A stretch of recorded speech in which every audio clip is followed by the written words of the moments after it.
It's been a few days removed since your show. Where do you stand on those comments? Do you still back them?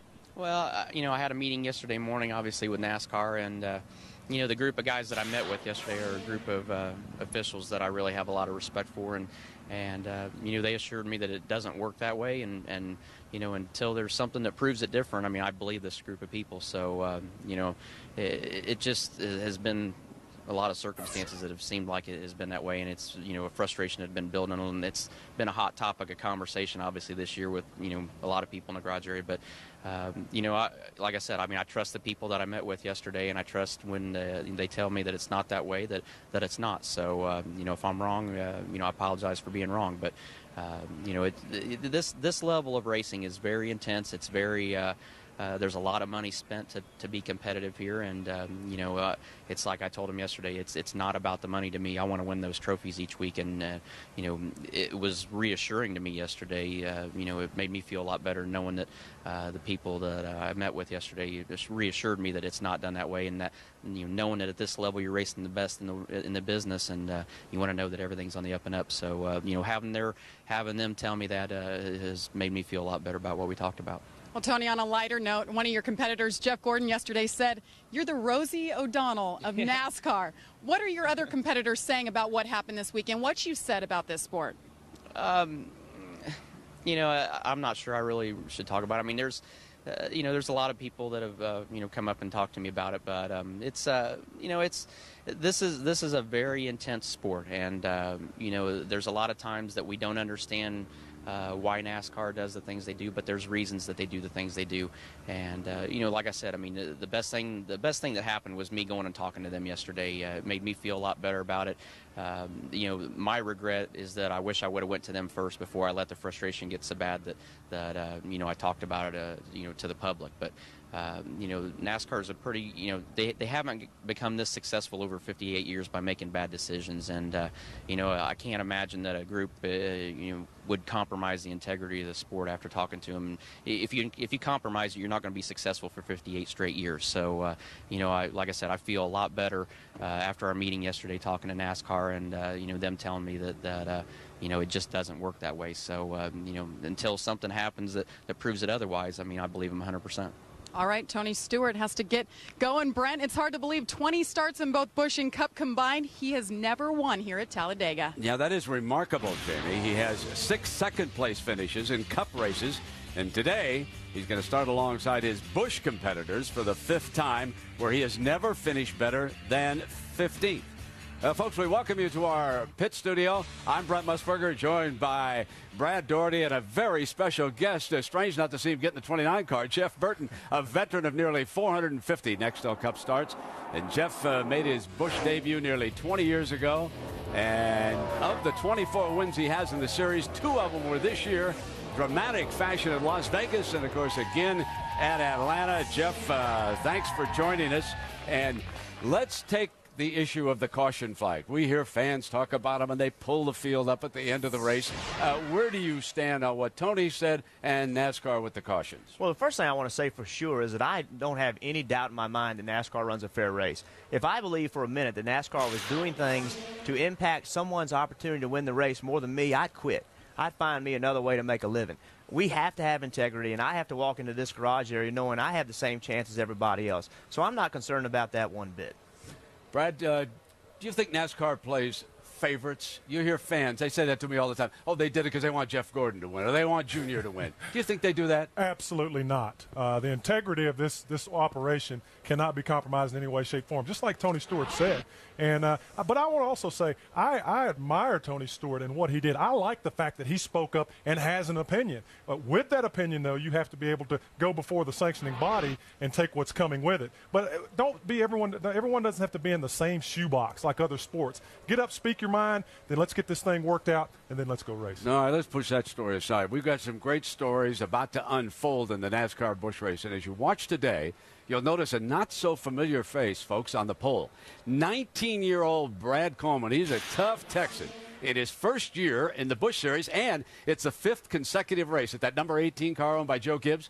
They won the pole at the restrictor plate tracks here and in Daytona. And also of note. Toyota with a strong qualifying effort. The manufacturer has enjoyed a lot more success at Busch.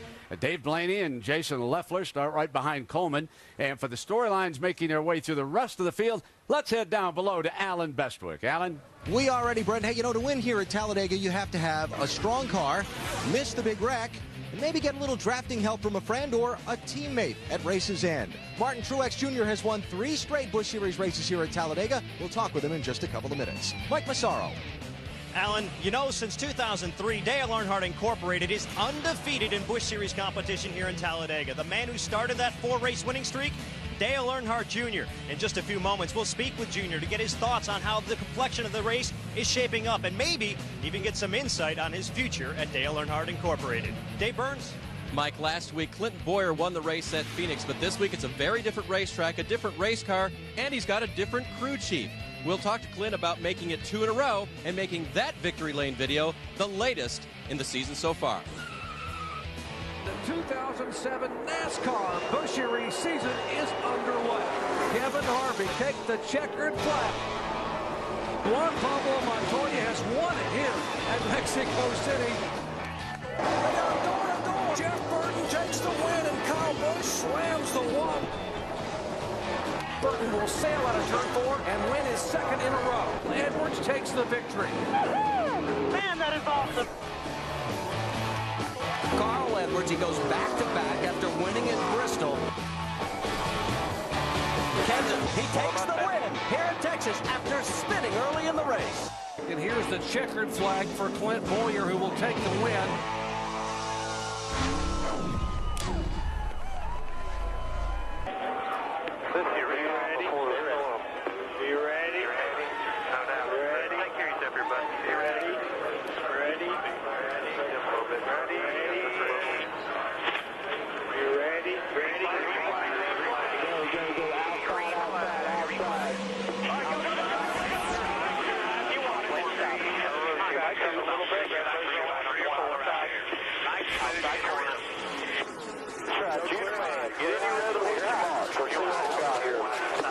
Trying to come inside on you. Back to the 4. Clear 1. Driving away here, man. He's floated in. 1 back. Don't worry about it. Clear high. Coming out. There you go, buddy. Stick with it. Come on. Can you clear high? Clear. What do you think tough, man? 4 is clear. Right with you. 6 right with you. Inside.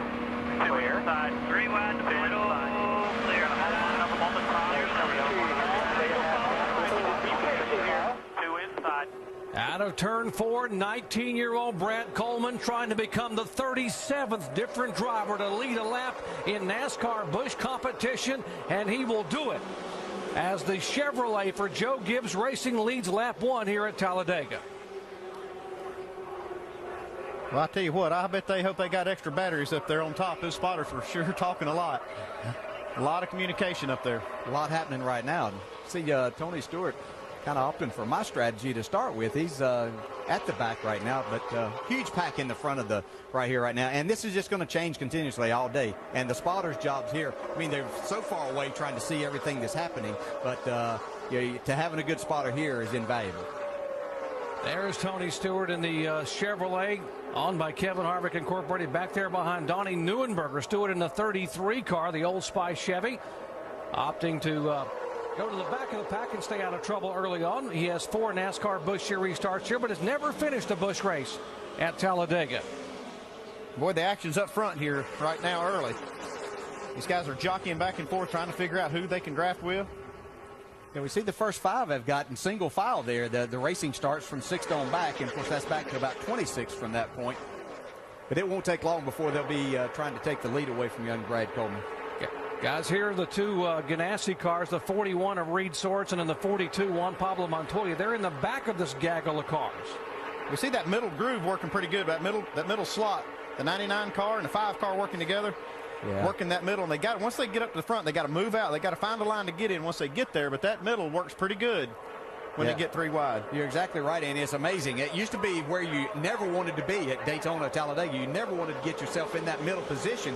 But the way the cars have changed, the drafting's changed over the years, and especially with now the pavement that we have here, how much adhesion you have to that. You can go anywhere you want, and that middle actually opens up because they're splitting the air on both sides of you, and that air is not there, so you can get a good run. But you're right, you do have to find somewhere to go once you get up in that top 4 or 5. You've got to find a place to get settled into. There's the 33 of Tony Stewart being shown back in 39th position. 79 is what the... Let's check in his pits with Dave Burns. And Jason Leffler with a problem on track, too, guys. Tony's car popped out of gear, and one of the things he was saying that he just said 79, it went to 7,900 on the rev limiter, but that's why he dropped way back. Car popped out of gear. All right, yellow on the track for the first time today, and Jason Leffler, who qualified third and pulled up on lap 1 out of turn 2 very high, now having troubles. And Dale, he's had some contact with the wall. Yeah, he has had some contact with the wall, and wonder, we'll see right here if something else might have started that contact.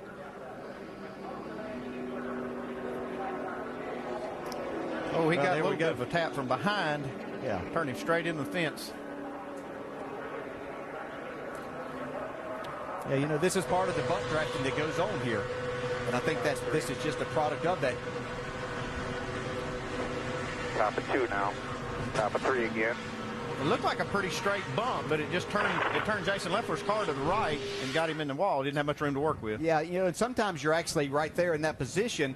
Jason Leffler might have been in a position where he was having to roll out of the throttle just a little bit. And when you do that, sometimes your car will just move around on its own. And so he may have been correcting the wheel a little bit to the right, and that bump is all it takes, and you're straight into the wall.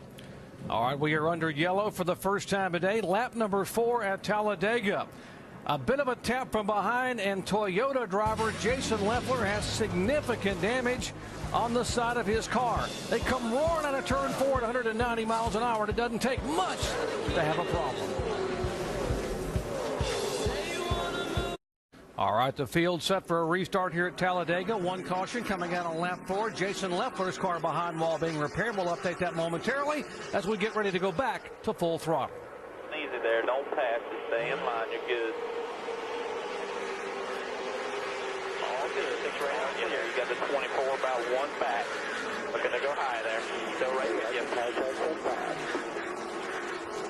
Still all clear. 24's right with you. Probably bumping you and pushing a little bit. It's all good. Still all clear.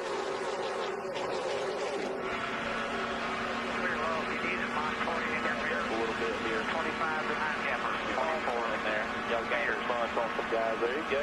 Keep on running with them boys. Still in the middle. You're still in the middle. You clear low for a moment. Clear high now. You're clear high. All right, the youngster, 19-year-old Brad Coleman still leading. Ward Burton having a great run right behind him in second spot in the Ford.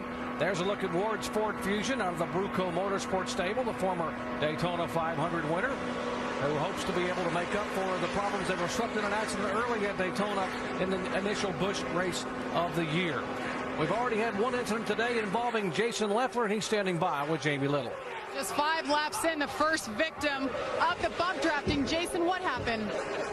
I just got hit from behind. I know Casey Mears was behind me, and I'm sure someone got him, but when the way it got into me, it just lifted my back tires off the ground and steered me right in the fence. It's, I don't know, I'm just not, I mean, obviously I'm pretty pissed off, you know, and just really, really angry. But, I mean, that's the way it is. That's racing. You take the good with the bad, and get this great Clips Toyota up front next week. Doc, that just capitalizes a frustrating and disappointing season so far for Jason Leffler. All right, Jamie, well, contact, and Ward Burton is tapped. His car gets sideways. There's Rudeman's car sliding broadside into turn 1. Other cars up against the wall, against the concrete. Keep it up straight. You're okay. Okay, just lock her down. Lock her down. All right. We didn't hit nothing, guys. Keep rolling. When you get a chance, keep rolling. Pace car's just off in 2 there.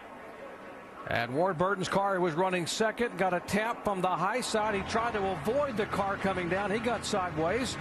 Here's Martin Truex. There's a 29 of Scott Wimmer.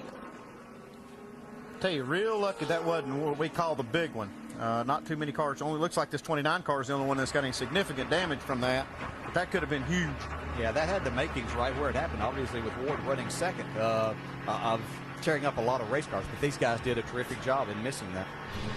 Let's see if we can see what happened here a moment ago. Now watch the 2 car and the 27 of Ward Burton.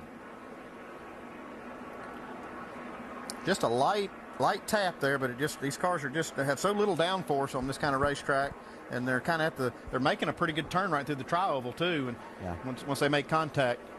Yeah, you don't realize just how much, in looking at this racetrack, how much steering you have in the car through the tri-oval, and it doesn't take much. And it looked like Ward, there's a seam right there in the racetrack where, after this was repaved, when you're right down against the yellow line and you get to that first white line, there's a seam right there, and actually your car will get in that, and it'll actually move one way or the other. And it looks like maybe Ward's right front got in there and went up the racetrack just a little bit.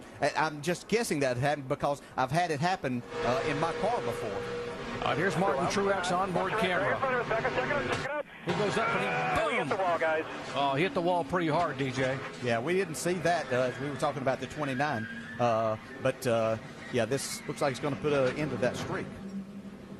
Martin Truex, who had won 3 in a row, and now damage at the right side of that car after pancaking the wall. Here's Mike Wallace on board with the Geico Chevy. Backers. Come on. Blue, that's it, go.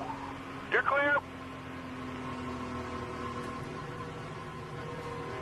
So Mike Wallace uses his spotter and does a great job of getting low and avoiding the accident at Talladega. Well, lap number 9, it breaks loose on the front straightaway. A tap between Boyer and Burton, and suddenly we've got a dozen cars spinning back with the green in a moment. This is why I'm hot. This is why I'm hot. Passion for racing and give him a ringside seat at Talladega. Watch Brad Daugherty. Watch this accident here. Brad looks like he's studying for a test. Now, you think he's pumped up now? Brad Daugherty, 7-time NBA All-Star, right on top. There's our pit studio, our ESPN pit studio with Brad Daugherty and Brent Musburger and company. Here's a look at the drivers involved in the incident. Clint Boyer, no damage on the Boyer car. Martin Truex pancaked the wall with the right side of his car. A crinkle in the right front fender for Ward Burton. Scott Wimmer has the front nose pushed in. Marcus Ambrose and David Rudiman also spun in that incident. As we check in, where Alan is caught up with one of the cars and one of the drivers involved in this incident. Yeah, Martin Truex Jr., there's what's left of his car. And here is Martin smiling. I know you want to see what happened because you're not really sure. What did you see from inside the car?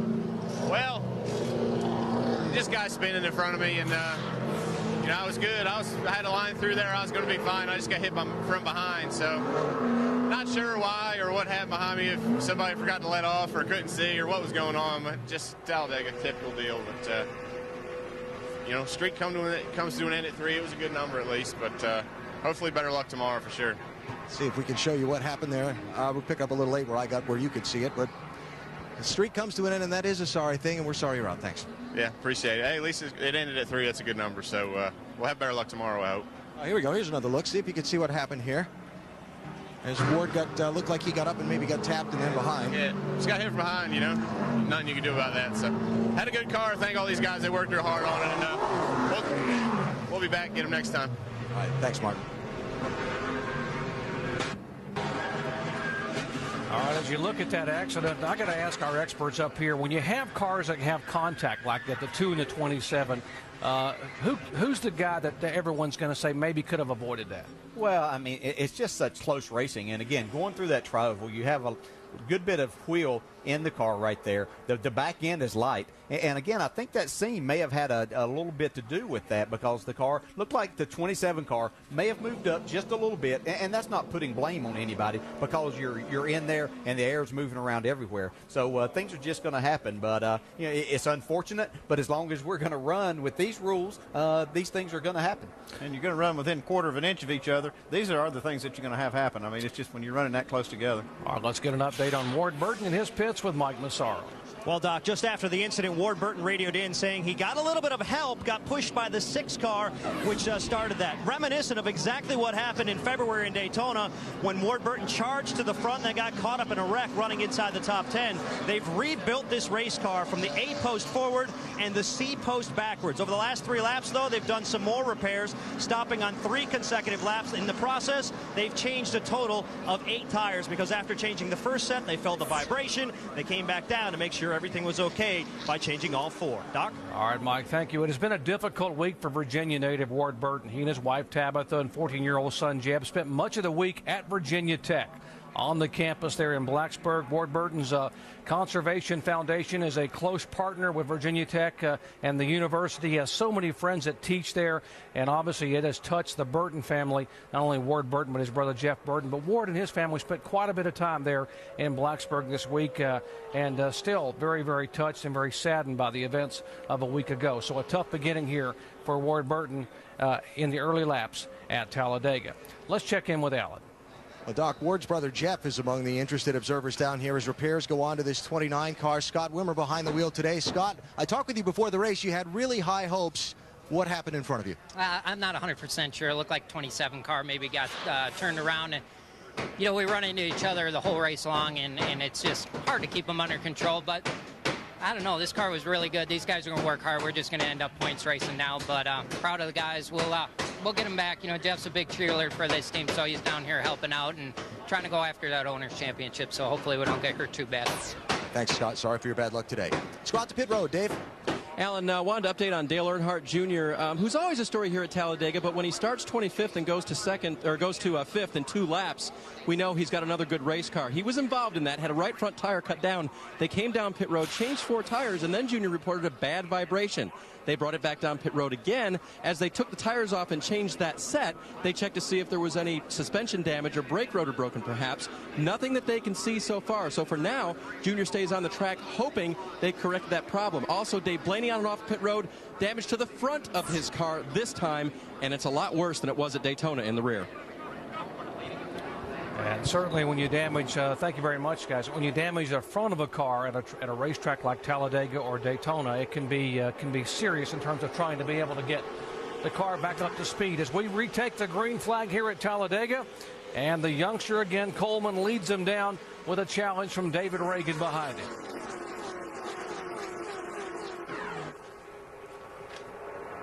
Yeah, you heard the disappointment in like Scott Wimmer and Jason Leffler's voice as they were being interviewed after these accidents.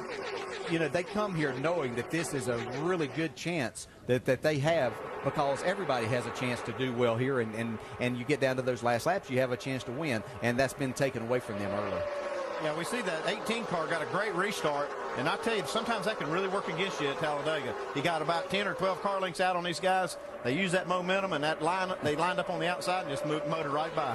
All right, David Reagan takes the lead. He becomes the second leader of the day, the 21-year-old driver, driving for Roush Fenway. But take a look at the high side. Here comes the 42. That is Juan Pablo Montoya, and he will sail by, entering turn 1 and take the lead.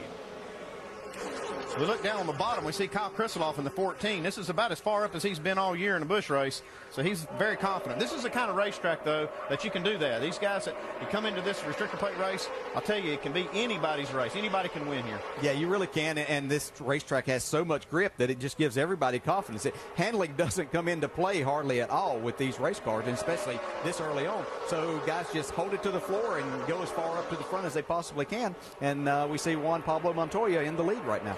It looked like everybody just kind of hung the 6 and the 14 down on the bottom. Everybody lined up on the top, and it kind of sent them back in the pack a little bit. Juan Pablo Montoya, the same car he had at Daytona when he started at the middle of the pack and was running into the top 6 when they broke a valve and had to call it a day. They knew this car would draft well. The question was, would he have the experience on this big track to be able to utilize the speed and the draft? Yeah, that's exactly it. Does he have the experience? I mean, obviously, this is a totally different ballgame than what he saw at Daytona. He's going to have to do a lot of blocking here to keep the lead, and how experienced is he going to be to do that? But he has so much talent and a good race car, and that's two things that help a lot. DJ, he ran the ARCA race here last fall. In fact, he ran in the top 3 all day. Steve Wallace led most of that race. Montoya ran second and ended up finishing third. How much does that translate to what's happening now here in the Busch car? Well, it helps a lot. Any experience that you can get being out there with other cars and other drivers, just learning what the draft is really about. And that is learning, how does it help you? Where can you make the most of it? It's not just about being right behind another car or pushing another car, as we see Casey Mears going for the lead on the outside here. It's also about learning how close you can get, how much of a bump that you can give someone, and exactly which lane is going to be the fastest before the end of the day. It looks like Casey Mears is looking for some drafting partners here, and he gets hung in the middle. We see the 22 of Mike Bliss go on the outside of him. Well, it doesn't take long. He was just fighting for the lead about 2 corners ago. Yeah, you got those 2 Dodges up there in the front. Casey Kane really giving Juan Pablo a nice push there, and kind of pushed Casey Mears back to about 5th or 6th. And with more on Casey Kane, let's check in the Evernham pits with Jamie. Well, guys, we haven't seen a whole lot of great things to talk about from Casey Kane. It's been a tough year, but he told me right before he got in the race car, Talladega is all about your drafting partners. He said in practice on Thursday, he hooked up with Greg Biffle, who's right behind him in that 16 car, shot him from 17th to the front. Well, just now, guys, he went from 10th to 2nd in about 8 laps. He said he is desperately waiting for a good finish, and this is the same car from Daytona. He said he knows it has the speed. It's all about your dancing partners. Doc?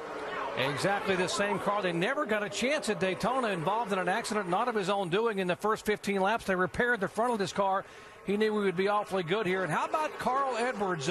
He took that outside line with Casey Mears with him, and they go to 1st and 2nd here on the field. It looks like we see something developing here with that outside group being the quick line right now. I don't know if it's just coincidental. The good cars are up there, but it seems like every time that the guys get up front, they form a line on the outside and motor right by. And here we go. The outside lane's working again for Tony Stewart. Just like the other racetracks that we talked to, momentum is something that you really want. And here, the higher you are, the less wheel you have to put in that car, so you're slowing it down less. As a crew chief, Andy, you're always telling us, turn that steering wheel the least amount you can, and you'll go faster. And that's exactly what Tony Stewart's doing. They obviously have that problem fixed, and he's on the move right to the front here. Dave Burns, Tony Stewart making a move now. And that was really the plan at the start of the race, Doc, until the car popped out of gear. They qualified 37th. Crew chief Dan Stillman told me that's about what we expected. So Tony planned to race right to the front. When the car popped out of gear, he had to fall back. And when that caution came out for Jason Leffler early on, he said, oh, well, that'll work, because he knew he could get back with his pack. And as long as that thing stays in gear, Tony will have a very good race day. Yeah, Dave, but one thing I'd be worried about is they run really soft valve springs here, so these engines don't like to turn a lot of RPMs, and that thing pops out of gear. It could cause a little damage that may come back later. I guess that's a caution that Tony didn't mind seeing too, wasn't it? Yeah, he didn't. He wasn't questioning that caution flag.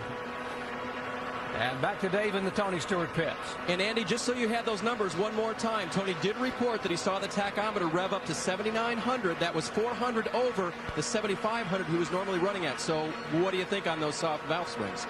Well, these cars don't like to turn the big RPMs like you see on these other tracks. 7,900 you would think would be safe at a lot of tracks, but here on these restrictor plate racetracks, they try to take advantage of every little thing. So, it could be a little issue for them later if they're not careful. All right, a couple of the Hendrick cars up front as Casey Mears and Kyle Busch now take the lead. Back with more from Talladega after these messages and a word from our ABC stations. You can start anywhere. You never know when it's going to happen. It's like walking through a jungle and trying not to get snake bit. You can be at the back of the pack or be running second and still getting a wreck at any time. Once one of these big pileups start to happen, you're just along for the ride. Hopefully you're just in front of the wreck, and if not, close your eyes and hope you make it through. You can't really do anything about it. You just go out there and race and see what happens. If you avoid it, it's just pure luck, your lucky day. It'll be exciting to watch. I don't know if it's going to be a whole lot of fun to be a part of. Well, let's get up to date on what's happened so far with our NASCAR.com reset. It has become obvious at Talladega. The high line has been the money line here early going. and they are just kissing each other's bumper. Look at Juan Pablo Montoya there, up on Tony Stewart. We go back up to the booth. Great action up front. The 24 is Casey Mears. Brad, as the 5 car, his teammate Kyle Busch, and what a tandem of drafters these two, the 24 and 5 are.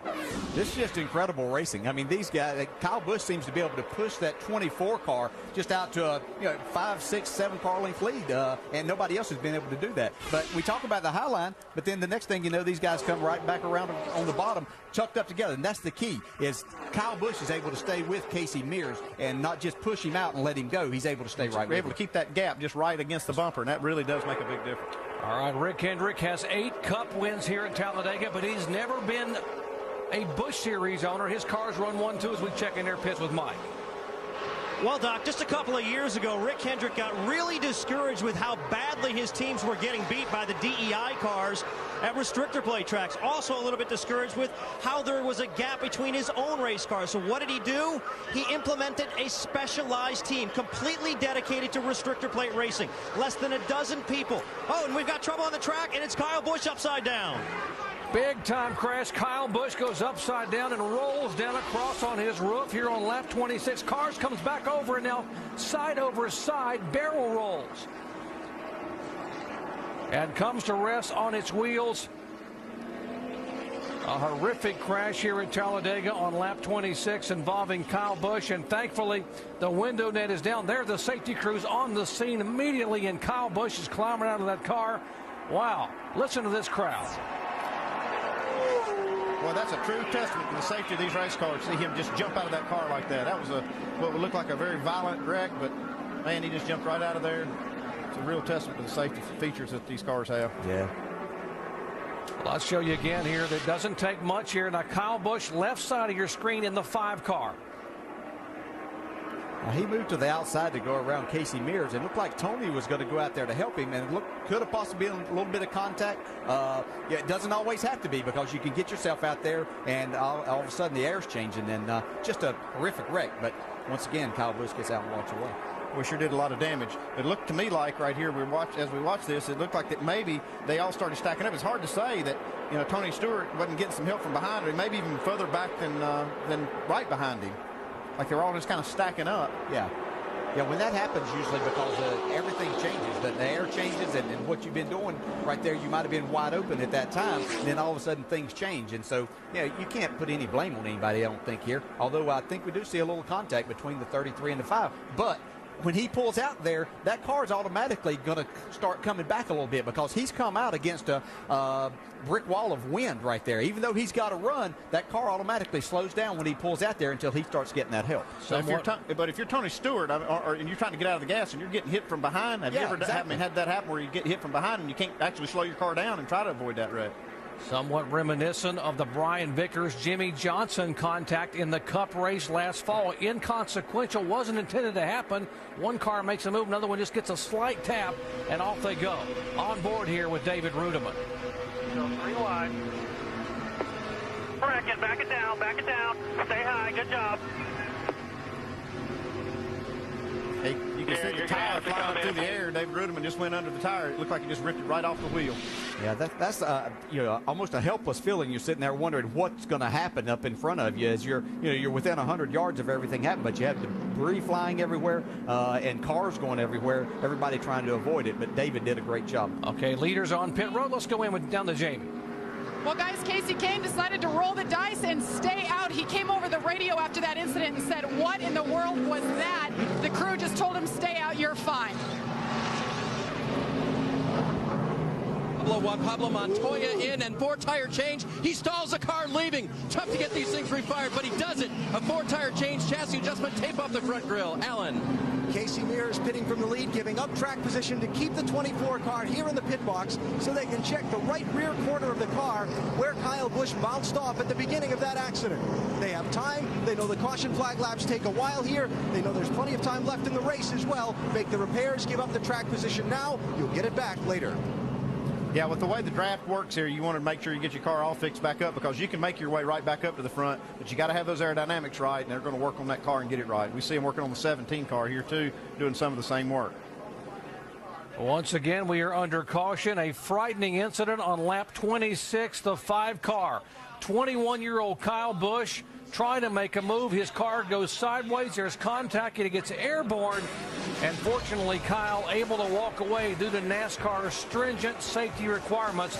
But a horrifying crash here on lap 26. At Talladega for the third time today. That puts the 90 car as our Aaron's Lucky Dog Free Pass Award winner. The 90 car, the City Financial Ford of Stephen Light, gets back on the lead lap as the Aaron's Lucky Dog Award winner under caution. Speaking of Aaron's, let's check in with our in-race reporter, David Rudeman. David Rudeman, Dale Jarrett, you have a copy? Yeah, go ahead, DJ. David, watching this race from the booth, looks pretty wild out there. What's it looking like from your driver's seat, and how is your race car? Race car is excellent. Jerry Baxter, the guys, brought me an excellent Aaron's Dream machine here. And after that slide down through on the apron there, they got her pushed back out pretty straight there, and I think we're in good shape. Yeah, it's you think it's fun to watch where you're at. Man, it's wild, I'll tell you. I don't know. I'm afraid we're not done yet, you know what I mean? All right, good luck to you the rest of the day. Thanks, man. All right, I got a trivia question for you guys. Andy, let me ask you here. How many colors are on the paint scheme for the 99 car of David Rudeman? It looks like all of them, Jerry. And that's a correct answer. Indeed, this paint scheme was designed by a 9-year-old Marina Sampson from Madras, Oregon. She was the winner of a car art competition, the Aaron's Color Your Way to Talladega contest. She won it, designed the color scheme for David Rudeman's car, and she and her entire family are here all the way from Oregon to watch NASCAR Busch Series and Nextel Cup competition for the weekend. And, hey, pretty good job of designing that car. Young lady did a terrific job, yeah, using all 64 colors. And I walked in the race shop down at Michael Waltrip Racing last week, and they were getting this car prepared, and I said, oh, my goodness. That is quite colorful and won't be missed. And so far, it's David's doing a good job with the race car. And hopefully he'll get that Toyota up towards the front before the day ends. All right, we have had 3 caution flags in the first 30 laps. The most phenomenal one, the one that came out 4 laps ago when the 5-car of Kyle Busch spun and flipped. You know, with contact, he has walked away from the car. Heavy damage. Well, his car essentially destroyed, but fortunately, NASCAR's stringent safety guidelines allowed him to put that window net down and walk away. As we are getting set for the green, we go full throttle. Watch your outside. Go, go, go, go. Good job. Clear by 2. You grab that thing good as he can. 2 back. Good fashion. Right around behind you now. Let's get this guy. Outside, outside. Clear. Clear. Back off of him, Danny. Outside. You're all clear. Good job. All clear. Let's go now. Got a pack of 3 behind him. Pack of 3 behind him. Now hang tough here. Really, nobody comes back. Right inside. Come to your bumper here. Looking inside. Bumper there. That's your bumper. You 3. Now then it's about getting back to the group. Inside the 20. Find up inside here. Got the 42, the 14. Stay up high, Shane. Stay up high. Stay up high. See it. Stay up high. Up by the wall there. Up by the wall, Shane. Up by the wall. Against the wall. And the 88. Stay real high. Stay real high. 88 car up against the wall, the Navy Chevrolet. As you see the field come rumbling down, and Casey Kane will lead the 12th lap he has led all year long. He has not led a lap since Bristol back in March. He leads him down, and there's Dale Earnhardt Jr. lurking in behind the 20 car of Eric Almirola. With more on Dale Earnhardt Jr., let's check in with Dave. And Jerry wanted to give you an update on that vibration Junior was reporting on earlier. Still slight and constant, but not causing him a great deal of trouble. And obviously the car is still very fast. No tires on that last stop. He did view that wreck of Kyle Busch. He said, man, I haven't seen one like that for a while. Glad he got out okay. Of course, Dale Earnhardt Incorporated trying to go for 5 in a row here. As you know, Martin Truex had won 3 in a row. His car now heavily damaged. He is out of it. Dale Earnhardt Jr., his last race here was back in 2003 in the Busch Series. He dominated the day. And he said in the pre-race, I didn't have the gear to qualify, but I have a great gear for the race itself, and he's showing it. Showing it. Already to the front of this pack right now. And I'd like to make a call to the guy that's helped push him there, and that's Mike Wallace in that 7 car. You know, you talk about people, that really enjoy racetracks, and Mike Wallace loves to go to Daytona and Talladega, and he does such a terrific job. Yeah, we saw the 88 car coming off of pit road. He did make it on pit road, and they changed tires, and he's back out on the racetrack. We saw the leaders go by, putting him one lap down. Yeah, he restarted, and that restart in fourth, and it looked like it was tough getting up to speed. He must have had a really serious vibration or something and not come to pit road to change the tires. Well, with all that debris that was on the racetrack there, when the cleanup, he could have just got a puncture in one of the tires, and lucky to get it on pit road. Well, we're back in the next lap and have another leader here. That would be David Gilliland driving the Ed Renzi machine, and you looking at the front bumper of the 2-car of Clint Boyer, our most recent winner in the NASCAR Busch Series last week at Phoenix. He picking up his 4th career win. We look here at the telemetry. We see this throttle. They don't back off that throttle anywhere around the racetrack. They just hold it right flat on the mat, and we see they don't lose many RPMs to get some real bump drafting going here. And Boyer just turned hard left to the inside and took Carl Edwards with him, and now they pull by some 10 car lengths. Look at the 25 car caught in the middle and sliding back now. Yeah, that's exactly what happens. You find yourself getting passed on both sides, and basically you're getting the dirty air and not a lot of help right at that point in time. And so you go sliding back 10 or 12 spots, but we'll see David Gilliland probably start back to the front here as soon as he gets a little bit of drafting help. It's kind of funny how that middle works. If you're leading and get pushed to the middle, it really kills you. But if you're back in the pack trying to make your way up through there, it seems like that if that middle ever opens up, you can make some headway up through there. And look at this gaggle of cars, 3 wide. They were trying to go 4 wide a moment ago at 190 plus miles per hour. There's the 33, the top of your screen there. That is Tony Stewart trying to come through the pack. And here is Earnhardt Jr. Kevin Harvick also involved. He's on the move, the winner at Daytona in the 21 car. You know, 4 laps ago on this restart, they started out just pretty much single file, and I said, well, they're going to get strung out a little bit here, and it only takes a couple of laps before everybody's caught back up, and we have over 20 cars in the lead pack now.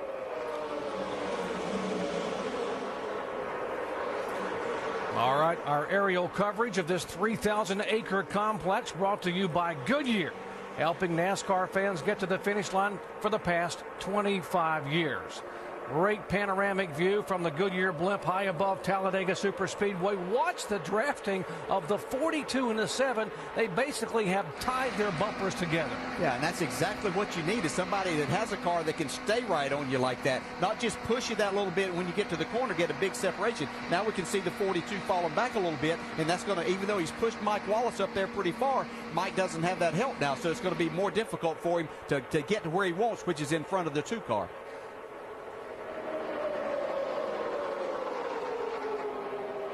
As you watch that 3-wide draft come sailing by, we'll mention that Jason Leffler has now gone to the garage area, as has the 52 car of Donnie Neuenberger. So 2 more cars headed back to the garage. Leffler involved in that first incident on lap 4, getting a tap from behind and bouncing off the wall, damaging the right side of his Toyota. We see that outside line getting organized again with Mike Wallace heading that up. Got Juan Pablo Montoya up there. And now another outside line forming up front.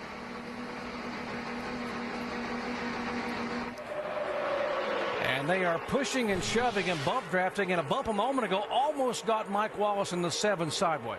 You know, these are the things that we talked about, especially Juan Pablo never being here. It has to learn. That is a terrible spot to get hit. You know, you want that bump drafting help, but it's very difficult when you have steering in the car right there. It's just like being in the corner. Really hard hit right there. But Mike Wallace did a great job of saving it, and they moved up a couple of spots. Yeah, what makes one driver a better drafter than another driver? I mean, some guys seem to really do well at Daytona and Talladega, others struggle.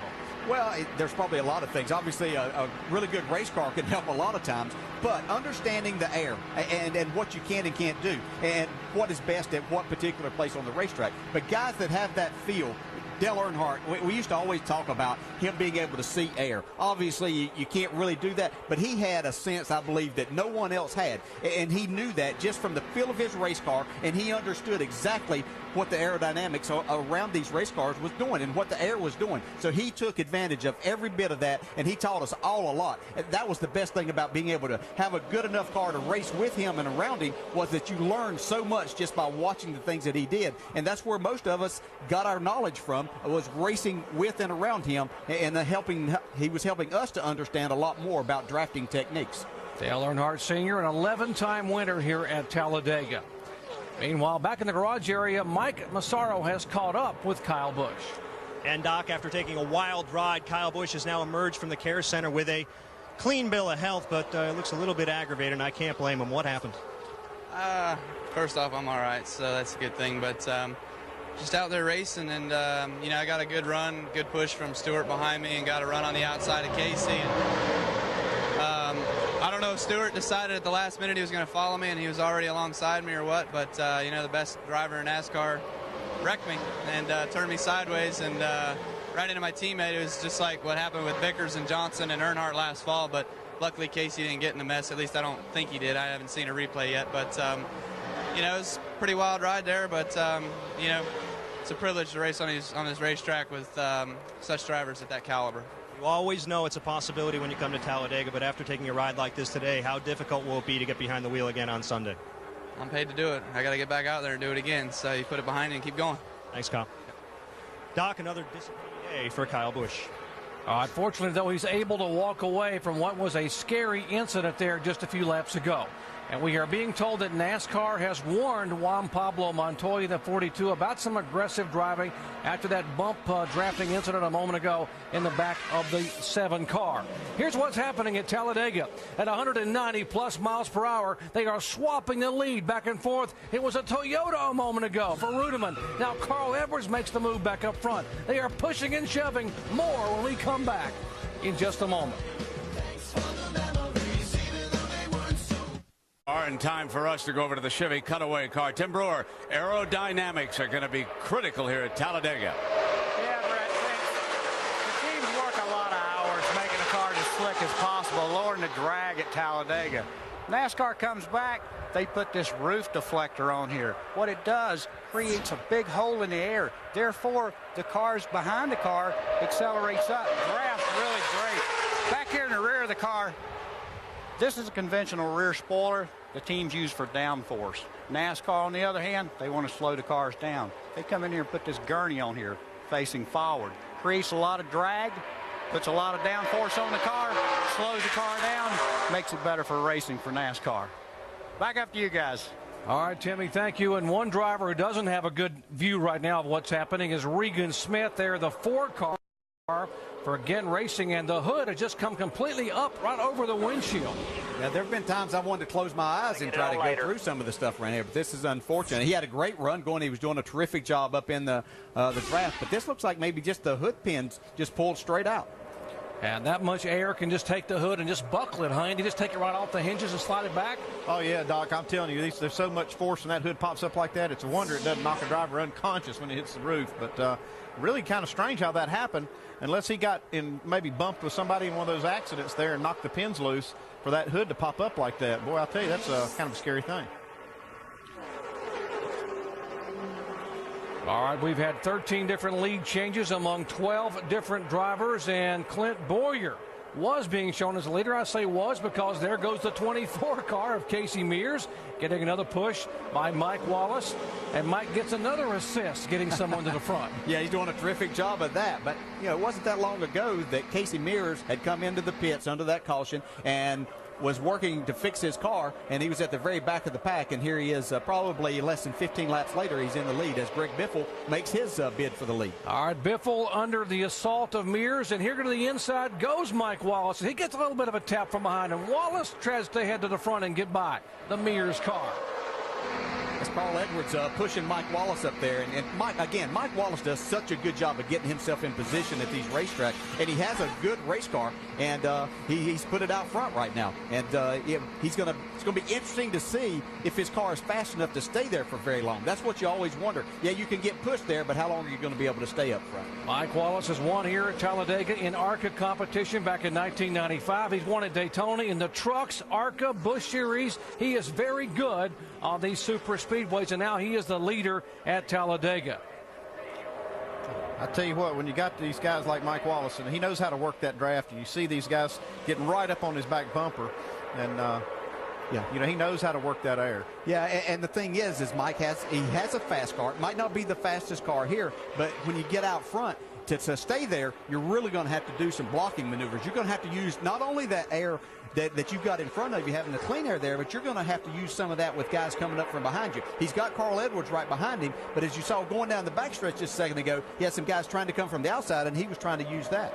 Yeah, I don't really call it so much blocking as it is just using that air to your advantage. You got to use the guy behind you. As you can see the draft boost right here, when he gets a car, when Mike Wallace gets a car right up on his bumper, you'll see that draft boost, that horsepower boost go up, and he knows how to use that. And here we got Kevin Harvick taking advantage on the high side. We've seen that high side work. Look at this. We see the one car moving up, J.J. Yaley up on the high side. I'll tell you, that high line looking really good today. Yeah, especially as long as you got somebody like Juan Pablo stuck right there on your bumper pushing you. And here he's going to the lead. As Yaley to the left side. By the way, he's a teammate to Mike Wallace. Those cars are both owned by James Finch. Both have Carl Wegner engines on board. And Mike Wallace gets a little help from a nephew, a little help from your friends. As 19-year-old Steve Wallace. Now, there's a look at Steve in the Home Life Communities Dodge, who ran so well here last fall in the ARCA race, led the majority of that race, got a lot of valuable experience and finished second. Now he's being shown up there trying to help Uncle Mike in the draft. Yeah, you know, Rusty Wallace, he's not up here with us. He's taking a little bit of a break, but you got to think he's at home watching this on TV cheering for Steven. This is looking really good for Steven. Yeah, but you're sure that Mike's out front here and saying, all right, young man, respect your elders here a little bit. Just help me along. Stay right there. You're in a good spot to push me and keep me in the lead. Yeah, let's see how that works out. I guarantee if he gets open, he's going to go by Mike. Now 15 lead changes. The great thing about Talladega, you can have 3 or 4 different leaders a lap, but it only counts when you come across the start-finish line. And now Steve Wallace says I've been able to push the 7 car. By the way, the Mike Wallace car he's driving back there was the car that Dale Earnhardt Jr. won in Daytona with in 2004. They bought it from them and didn't change a thing. Still has the 2004 Chevy Monte Carlo nose on it. I don't think I'd have changed it either, the way that thing ran. Of course, obviously the guy behind the wheel had a lot to do with that, but we got a guy right here, Mike Wallace, that knows what to do with that car too. Yeah, we're seeing how the draft boost works here. You see that 74-plus horsepower. When you get that number 2 Clint Boyer right up on the bumper, it really makes a difference. And you can see how they just blow right by the 66. Yeah, valuable lesson learned there, and that's what you're going to have to do. You find out what you can and can't do, and Steven found out that those guys weren't willing to go with him right at that particular time. But he'll work himself back up there later on and see if it works then. And that loud thud you heard a moment ago, that was Dad Rusty throwing a hammer against the wall. And I'm told Rusty's trying to work his way. He's got 21 years of honeydew list backed up from all his years of cup racing. And I'm told he's supposed to be in the mountains hanging pictures today with his hammer and sneakers. But I promise you there's a hole in the wall now when he saw Steve move up to the outside. Now, what about the 1 car of J.J. Yaley, who moved up there and had a shot to take a lead a moment ago? What's going on with him, Mike? Well, Doc, he's got a little bit of front-end damage, and because of that, you can take a look at this. This is part of his front grille. They needed to cut this off the grille so they could get air to the radiator. That was the only way air was going to flow through there. Problem is the aerodynamics have been affected a little bit. They're trying to massage that and kind of construct a new front grille. They're going to put this on the next time that car comes down pit road. But as good as J.J. Yaley's running right now, he's running with an impaired race car. Yeah, Mike, that's a great example of what happens. You can get yourself pushed up to the front, but once you get up there in that clean air, then that's when it starts to hurt you. So these guys will look for that next opportunity to work on that car a little bit more. Yeah, right here we see him. He's got in a line of cars. He's got these cars in front of him to be able to bust through that air. But if he ever gets to the lead, his car, his front end is going to have to bust that air. And with that big hole in the front, it's really going to hurt him. It's going to just slow that car down when he gets in the lead. So he's just taking advantage of this draft right now. Great NASCAR Busch Series racing here at Talladega Super Speedway. 10th stop of the year on the $50 million NASCAR Busch Series Tour. And it has been an event-filled early 50 laps, including a wild flip on lap 26 by Kyle Busch. Fortunately, he's okay. It is Mears, Gilliland, Krisolov, Steve Wallace, and Mike Wallace in the top 5 here. Back in just a moment. Much at all to have a problem, and there's a 25 car of 31-year-old David Gilliland, and here's what happened to him just a moment ago.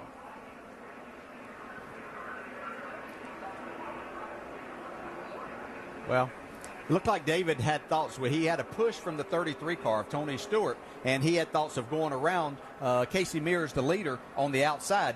But Tony was just basically faking him out and went to the inside, and then David tried to cover that spot, and just wasn't there for him to get back down. Yeah, that's a risky move when you pull down in front of somebody that's coming like that. And, you know, it might, especially at this point of the race, it might have been better just to stay up a lane than to risk something getting clipped. But this is a fairly aggressive move by Tony. He's kind of pushing up through there and trying to go for that spot. And I think Dave Burns, you've got more on Tony Stewart. That's right, Andy. Been monitoring his radio, and he said right after that, he said, David can't just come down and try to cover that position every time he doesn't want me to pass him. So you guys have kind of called it right. Tony stuck his nose in there, and David was trying to block. Yeah, it looks like he learned a hard lesson right there, Dave. It's, you know, that's just kind of this kind of racing. It takes years sometimes to figure out how to do it, and he got a good lesson there. Yeah, you're a little aggravated as a driver that you thought that you had that push from the car behind you, that you were going to go take the lead, and the next thing you know, he's kind of made a fake to you, and he's trying to cover that inside then, and you try to get back there to block it. And again, with these rules and things, yeah, he would. It's easy to sit here and say now would have been better off to have waited and tried to make that move again later, lost what spots. All right, here pit stops become the order of the day under this caution flag as they head down pit road at 55 miles per hour. Mike Massaro. And Mike Bliss on pit road. Team car on Armando Fitz saying the car is good, but they don't have third gear. That's going to be a problem on this restart. Watch the 22 as we go back to green. Four tires. Jamie. Well, Mike, Kevin Harvick is in. He said the 14 of Kyle Krisiloff, the 42 of Juan Pablo Montoya are pushing him in the wrong direction. He needs to get around them and get up to Tony Stewart to do some drafting. Dave? Speaking of Tony, Jamie, 4-tire change, no chassis adjustment, but they are going to put a patch of bare bond tape on the right front of that car where he rubbed on the 25. Alan? You see Casey Mears already gone, just right side tires and a top off of fuel. He pitted from the lead. He will hold the lead off the set of stops. All right, pit stops are completed here at Talladega after the caution involving the 25 car of David Gilliland, by the way, who will start on the outside front row alongside Jeff Gordon for Sunday's Nextel Cup event here at Talladega. We'll go green when we come back. It's been action-packed at Talladega. These are brought to you by Holiday Inn. It started early. And Brad Doherty, Martin Truex had won 3 in a row. He suffered the damage on this incident. Yeah, he really did. And like Jeff Burton said earlier, it's all been miscalculations. All of the accidents we've seen thus far have been just inches away from not happening. This one, the most severe. The number 5 car, driven by Kyle Busch, who's done everything but win a NASCAR Busch race this year. And then the flames. And everybody had to hold their breath. But as the fellows upstairs have told you, the safest race cars in the world. He'll get out and walk away from this horrifying appearing accident. But he will not be returning. He's free to leave. Junior's not jumping in that car, folks. And then you talk about got to trust your spotter. Watch this with Regan Smith. The hood comes up. He cannot see the track. He's virtually blinded as they take him on into the pits. They yank that hood off. He's back on the track. Now, Brad, let me ask you now about Tony Stewart, who's involved in another incident, the little faking and diving here with David Gilliland. Yeah, David Gilliland tried to come back down and cover that spot. Kind of a similar accident he had with Kyle Busch earlier. Tony Stewart's been very aggressive. He's marching to the front. If you see him coming, give him some room. Let's check in quickly with Dave. And Brent, I want you to listen to some radio from Tony Stewart. You kind of get the feeling from the cockpit of everything that's happened. They're coming back on pit road, by the way, because they have a bad vibration in that 33 car. So they're going to do some more work on that car. Right front fender damage we talked about when they were tightening the lugs. But listen to this radio. Listen to Tony, what he's saying. Copy. I mean, it makes me look like I'm dumping everybody, and I'm not. And he feels badly about that because earlier when Kyle Busch wrecked so badly, he was involved in that. But so was the 42 car. And that's where Tony wasn't completely culpable. He kept checking. Hey, is Kyle Busch okay? He felt badly, but, you know, nothing really that he wanted to get involved in. Same thing with the 25. Just felt like he was protecting his territory. All right, thank you. And Dale Jarrett, let me ask you, you've been where Tony Stewart's been many, many times when a car begins to move out and you begin to take the spot away. Did Tony do what ordinarily most veteran drivers would do, or should he have backed off a little bit? No, I can't say that you can make a case for both guys. Should David said, okay, I made a mistake that time, I'll drop back here and come back. And could Tony have backed out and given David that spot back? Certainly they could have. but that's what makes them both race drivers and very competitive drivers, because they don't want to give up that spot. But, yeah, I can't see anything wrong with what happened right there. That's racing, and what people have to understand, we're sitting here watching it on TV, and it's very easy to critique it and criticize someone and say they should have done this or done that. You have to understand, these cars are traveling over 190 miles an hour. You're making a decision in a split second, and these things are just going to happen with this type of racing. Well, one thing I have to do, I have to agree with Tony Stewart, what he said a while ago on the radio. It does look like he's been dumping these guys. It really does. Yeah, it does that. And, you know, there are days that you just seem like that you're in the middle of everything that's going on, and certainly with what happened earlier in the week with the starting with his radio show, you know, things just kind of build up. But, again, these things are just going to happen. I do want to bring up a point, Andy, back to our conversation at the start of this show, that hanging back there is not too bad of an idea. These guys have been running second, been in a bad spot. Yeah, I knew you were going to bring that up. All right, let's see who's the next one up front that may get a tap somewhere, somehow. As we go back to green flag racing, 57 laps to go, 60 in the books here at Talladega Super Speedway. And the Aaron's 312 and Casey Mears at the front of the field. You know, we've seen great racing already, and we still have 57 laps of probably the best racing we're going to see all day to go. And it's just incredible. I don't think that right now, you have to say that Casey Mears has an excellent car. He's come from the back a couple of different times to get to the front, as we see another challenge for the lead. Everything starts out single file, nice and easy. The next thing you know, they don't hardly make a lap, and they start forming 2 and 3 lines. Well, another one of the Joe Gibbs cars going to the high side. That's Eric Almirola. The young man who sat on the pole at Daytona, first ever driver of Cuban descent to win a pole for a major NASCAR event. Very proud of that, he told me. He was going for the lead, and another lesson learned. Now he comes across the line at about 7th place. So these are things that are just going to happen. He had such a good run. He thought he had that push that could get him to the front. And now he's going to have to look at battling his way back, and he's not getting any help, as you see him still falling back. Looks like he slotted into a little hole there on the bottom. If that outside line ever gets organized, though, it just comes charging to the front. Here we see one trying to organize with Stephen Wallace, it looks like, heading them up. All right, by the way, the last set of pit stops, we had a couple of cars that tires roll away, the 7 and the 21. Here's a 21 of Kevin Harvick, and they have a tire roll away during the pit stop. And as there you see one rolling out on the... And he had to go to the end of the longest line as they go back and pick up that tire. Yeah, that was kind of like a receiver missing a perfect pass there, you know. They got the tire back over there, but it hit the wall and came back. Yeah, that won't be too big of a penalty for Harvick here when we're talking about Talladega and the draft, the way it works. It won't take him long to get back up front. All right, the 24 is Casey Mears. You see his speed there. And Juan Pablo Montoya behind him, and Steve Wallace on the outside. He's got the high line, and DJ, that has been the preferred line. Wallace in the 66, and behind him the 16 is Greg Biffle. Yeah, but he's going to have that help. You see, Steve Wallace has a very good car, but Greg Biffle right now is not close enough to push him up there. So we're going to see the shorter way around be the preferred line right now. And so you see these top 3 cars with Casey Mears, Juan Pablo Montoya, and Clint Boyer making their way back, because Greg Biffle wasn't close enough to push Stephen Wallace on up there. As these outside lines get lined up a little bit better and a little bit tighter, then we'll see them go back to the front.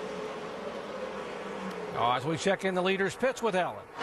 Doctor's talking some fuel strategy with Chad Walter, Casey Mears' crew chief. He says they are short of the finish on fuel. As a matter of fact, everybody I've checked with down the turn 1 into pit road will have to stop again for at least 7, maybe 6 laps of fuel to the finish. The question will be tire strategy.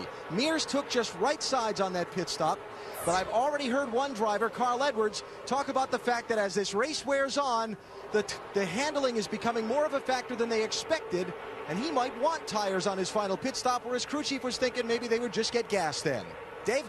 Alan, 2 cars back in that blue number 2. Clint Boyer took 2 right side tires as well on that last stop, and they removed some more tape from that grill. Clint was running hot earlier. In fact, was running in an 8th place spot, dropped back to 24th to get some clean air, and running out front earlier was able to put clean air in that car to cool it down, but they're still battling those temperatures. Jamie? Well, Dave, the pit strategy has been rather unique for number 9, Casey Kane. Ray Evernham is his team owner. He's up on the box watching over Mike Shiplett. He's the crew chief, and he's a first-year crew chief.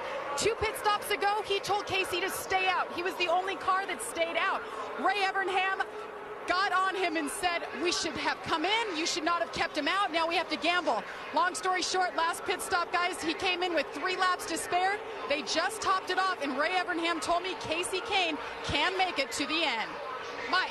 Just saw a lot of emotion out of Bryant Frazier and the Stephen Wallace team as Stephen Wallace took the lead and now leads the field through the tri-oval. Stephen Wallace came into this race extremely confident. Ran in the ARCA race a year ago and finished second. Felt like he could do something just as good, if not better, this afternoon. Guys? All right, Steve Wallace became the 15th different leader. We've now had 21 lead changes, and we still got 52 laps to go here at Talladega. One problem with being a rookie is it's hard to get respect out there. He got the lead, and all he needed was just a few of his buddies just to hang out behind him. What did they do? They split him, one on each side. Yeah, Greg Biffle and Casey Mears decided they wanted to be back in front. They were going to let this young man steal their glory. And the racing is just incredible right now. You see, as these guys tighten up and then go back to the front, it's just amazing. And here we see Danny O'Quinn in the 17 car. Man, what a ride he's given this thing. This is his first start back for Roush after winning Rookie of the Year last year, making good on it. Man, he's making that outside groove work. You know, Danny told me in the garage area yesterday, he said, I've only got 3 shots. I got 3 chances this year in the Jack Roush car. I got here, I've got Kentucky and Loudon. I've got to do well enough to attract someone to sponsor me to get me back in here full time after winning Rookie of the Year a year ago. So a lot of pressure on Danny O'Quinn to run well and get a good finish here in that 17 car today. With more on him, let's check in his pits with Dave. Doc, it wasn't an early entry in this race. In fact, it was a late entry. Roush needed someone to run sponsorship for Dish Network in the race, so they got the 17 car. They got Danny. They had to switch out Matt Kentz's seat, which is a little difficult because Danny's a bigger guy, and they also installed a roof hatch on that car. It's the only one with one in the field. In case Danny gets in trouble and has to escape out the top of his car, he can do it. All right, Casey Mears trying to hang on up front in the 24 car. The 42 behind him is Juan Pablo Montoya. It has been an event-filled afternoon here at Talladega Superspeedway. We talk about high speeds on the high banks and high risk. This race has had it all, and we still have 50 laps to go.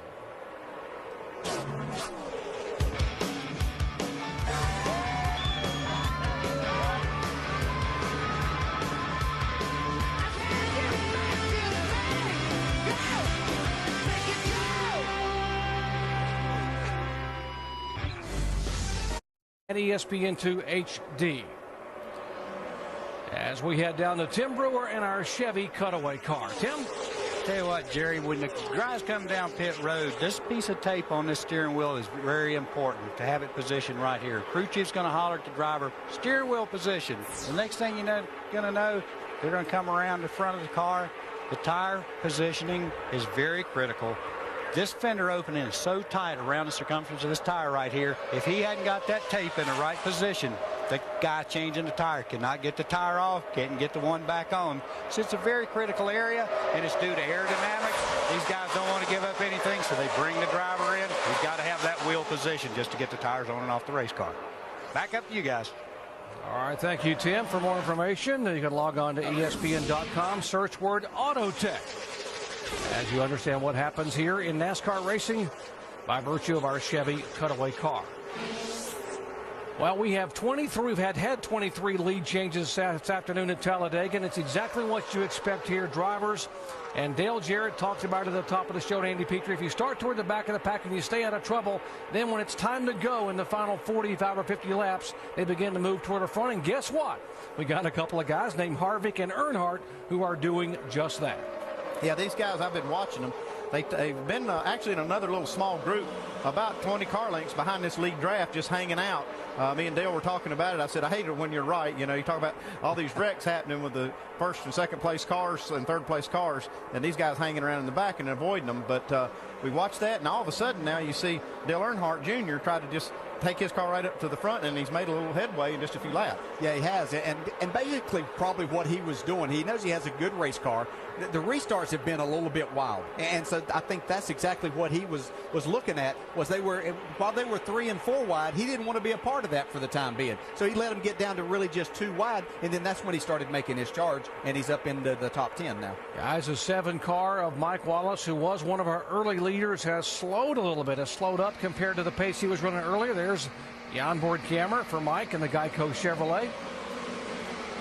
And apparently an engine problem as we watch. I'll look down to the right side of that hood. Yeah, I think that's maybe overheating a little bit. He's just getting back to get that car some air. I don't know if he might have had a piece of paper to get on the grill or something like that. I think he's just trying to get back to get that cooled down. That's where we run the overflow out, so we can see the overflow. The radiator overflow, when they get to a certain temperature, it builds pressure enough to pop that valve and let that overflow come right out the windshield. All right, here's Kevin Harvick and Dale Earnhardt Jr. They have now teamed up together and sailed by Casey Mears. There is Mears in that second draft you guys are talking about. And Kevin Harvick trying to lead for the first time today, but Dale Earnhardt Jr. says, no, it's my turn. As they come to the tri-oval, and it'll be Earnhardt Jr.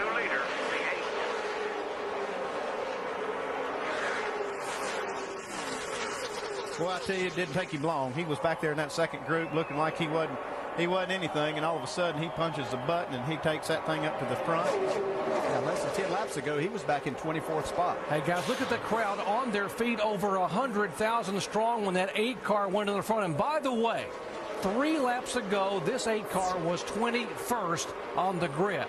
Reminiscent of anybody you've seen do that before here at Talladega? Yeah, I got passed by him before. His dad had to win there late, and as a lot of other people have around here. But I don't think this race is anywhere close to over. Here comes Casey Mears back on the outside with a push. I think Dale Earnhardt Jr. has proven what he can do with his race car, and he may just be content to hang around back there. He doesn't have to lead every lap. He just needs to lead the last one. And I've seen another Dale do that before, too. His name's Dale Jarrett. You've used that strategy many times. Yes, you're going to have to deal with this 24 and 60 car. They seem to work really well together. And for more on Earnhardt Jr., let's check in with Dave. Andy, you were commenting on whether or not Junior might just back off now that he knows what his car can do, although he goes to the outside now of David Reagan. That happened earlier. He was racing in the pack. He said, man, these guys are racing like crazy. Dropped way out of the front pack just to save his race car. And if you want to watch Dale Earnhardt Jr. sliding back out of that lead draft, you get a great shot courtesy of our friends at Goodyear, helping NASCAR fans get to the finish line for the past 25 years. Beautiful panoramic view from high atop this 3,000-acre facility. Talladega Superspeedway, which was an Army air repair station during World War II. They repaired B-25 bombers, and then when the war was over, the land was converted, and they began to build a racetrack here in 1968.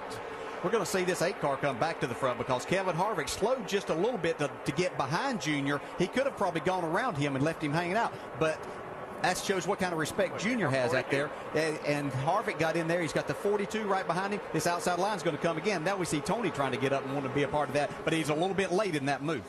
Yeah, it's like the Pied Piper. He just gets up there. Everybody wants to line up behind a fast race car, and he just proved to everybody he had a real fast race car. So they're going to let him pull him up there. You know, we used to say the same thing about his dad, wanting to know why everybody wanted to follow him. Well, he knew what to do. He was going to get to the front, so why not get in behind him and get yourself up there? And give a call to Ward Burton, who was running second on lap number 9, when he was involved in a caution here. His car got bent up, spun sideways, and now he has battled his way back to 7th position at the back of that single file draft. With more on him, let's check in his pits with Mike. Well, Doc, they paid a lot of attention to that race car after the incident early in the race. They brought him down pit road on 3 consecutive laps. During the process, they changed a total of 8 tires. That's because after changing the first 4, they discovered a vibration and corrected it, not altogether with the second set, but it has been at minimum aggravation at best. And Ward really happy with the race car. Hasn't said all that much, but, you know, he feels like this is a good enough race car to win. It's the car he had in Daytona earlier this year, which was also caught up in an altercation, pretty much completely rebuilt from the A post forward, the C post backwards, but looks like a pretty good race car right now. All right, thank you very much. Great effort by the 27 crew. And how about the move by, or the effort today by the 14 of Kyle Hrisseloff? And that crew has really worked hard, and the young man's driving probably the best race I have seen him drive all year long. Yeah, he's been in contention all day long. We hadn't talked about him a whole lot, but he's been up there going back and forth from up front, kind of coming to the back. Now he's got a real strong horse behind him, and Dale Earnhardt Jr. pushing him by these guys. And they're 4 wide right there as they go into turn 3. Wow. All right, Dale Earnhardt Jr., a 6-time winner at Talladega. Great memories for him, but even better memories of the man who would have been 56 years old tomorrow. Dale Earnhardt Sr.'s birthday, April 29th.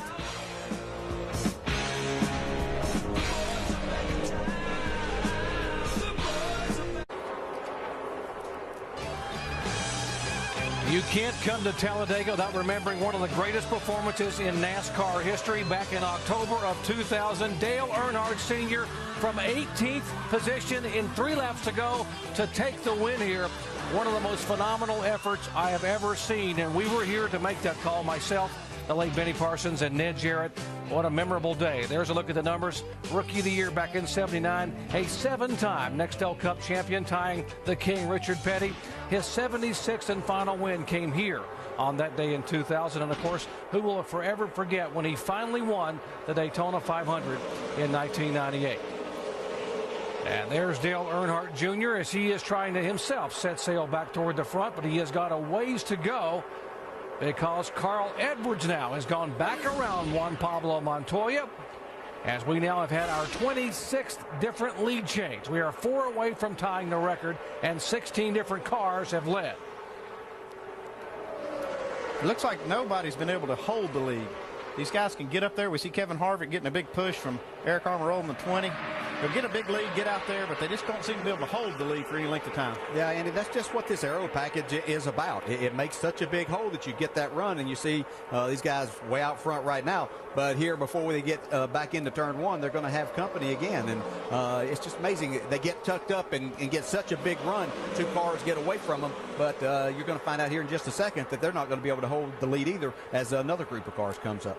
Alan, you've got more on Carl Edwards? Yeah, a couple quick things. First of all, he got shuffled out of line by his Roush teammate David Reagan a little while ago. He and Casey Mears in the 24 have worked really well together, but when Carl gets trapped in heavy traffic just like this, something begins to happen with his car, and you'll see him occasionally dart out of line. Listen.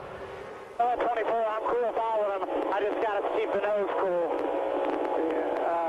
I'm going to follow him for a lap or 2 more, though. No problem.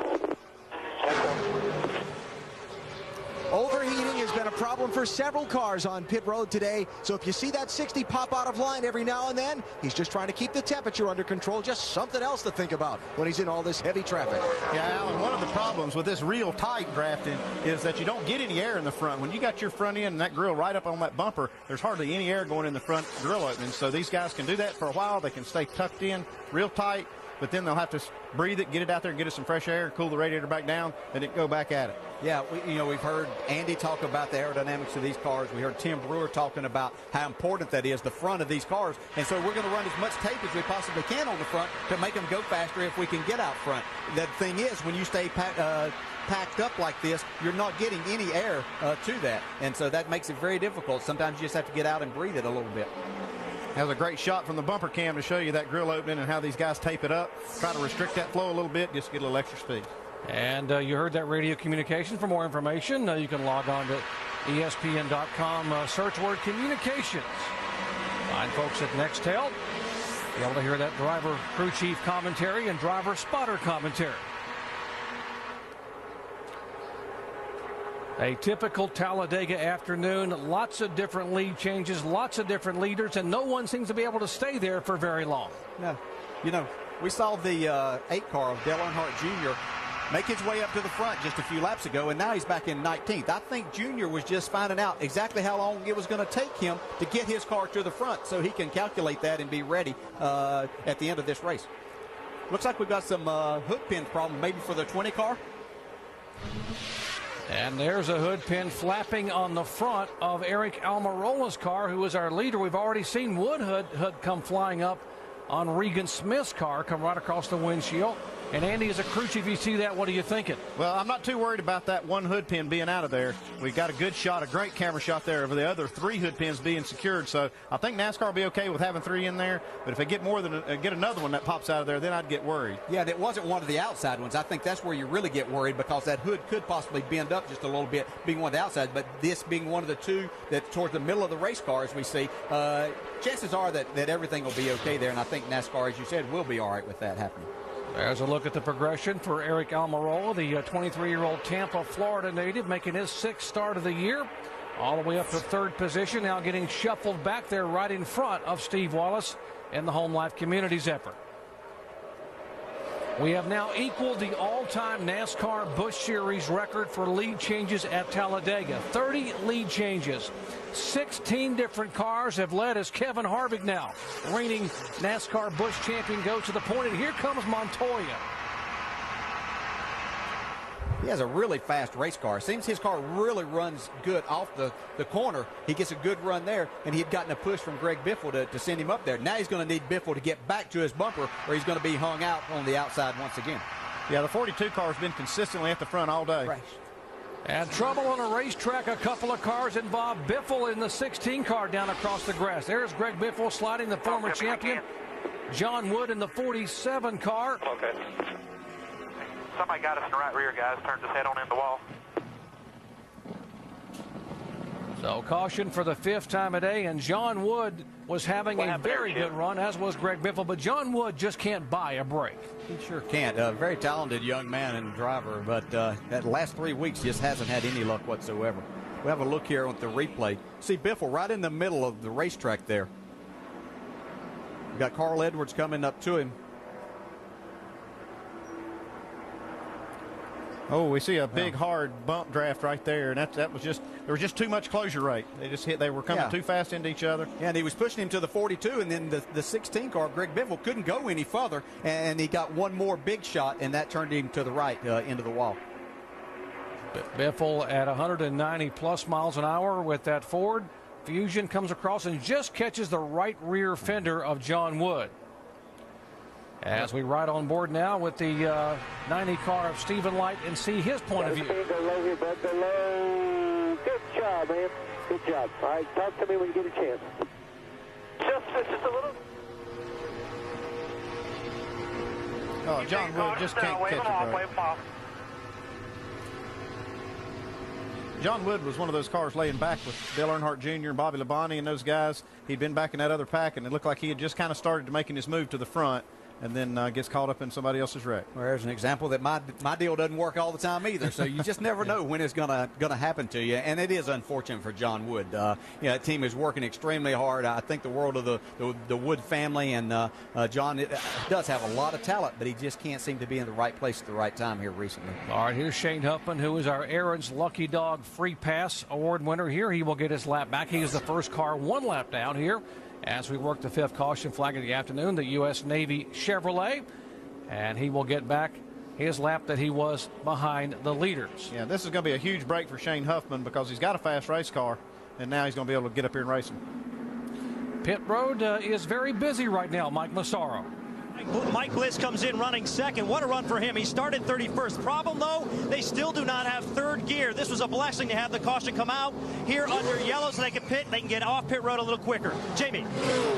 Kevin Harvick came in, 1 can of fuel, no tires, guys. He says his foot hurts from pushing the throttle for so long. Dave. Dale Earnhardt Jr. on pit road for 4 tires, but he may have a hole in the radiator because of debris. Don't see any water underneath, but water pressure going down. Alan. Fuel only for Casey Mears. Interesting because his left side tires were put on the car at lap 27, and he's going to go to the finish at 117 on those same tires. I'm all right. It was unfortunate. You know, we had a really good car, 3M Fusion car, and Eddie and the guys just built me a great car for here, and it's just tough. You know, it's bump drafting's a big issue, and unfortunately, you have to use a little bit of common sense when you're bump drafting. That if you're going to push the guy in front of you that's against the guy in front of you, you almost have to see through the car and see if he's against that guy, because all day that's what you have to be careful of is pushing the guy. You don't really run a risk of pushing the guy too hard when he's by himself. It doesn't matter. I pushed the 66 out in the lead, and he pushed me. But when you got two guys against each other, that's when the accidents always happen. And I just got shot out of there like a bullet. But from behind, it's unfortunate. Glad you're okay. All right, green coming your way. Let's go full throttle. Clear by a half. All good. That 4 better not wreck you. Come on, they're good. I'll let you know when we get a gap. We'll start picking through here 1 by 1. Nice and smart. Right, your track. Still all clear.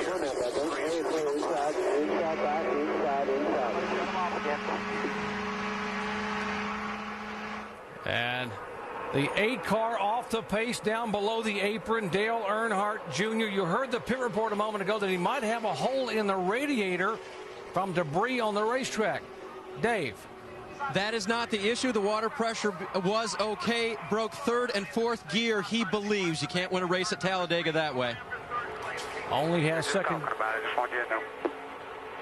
Only has second gear. Make it, I'll get in somewhere. So the streak for Dale Earnhardt Incorporated, 4 in a row between him and Martin Truex, will end today, as Truex's car's been eliminated, and now Dale Earnhardt Jr. with less than 25 laps to go heads to the garage area. Here's the battle up front. Kevin Harvick trying to hold off the rookie Juan Pablo Montoya, and there's an up-close personal view of the Charger for Montoya.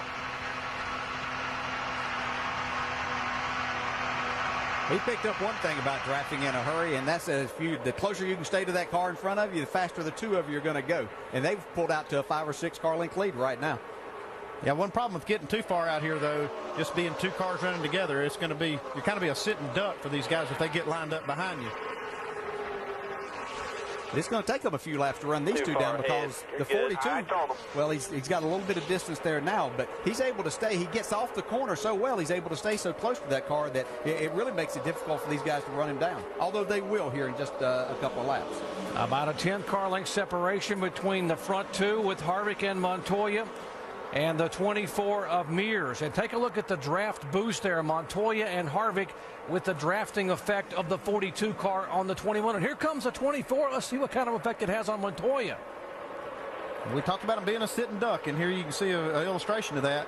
Even though these guys got way out there, it kind of leaves you out there to run in that air just by yourself, basically. And these guys in this line just come shooting by on the outside.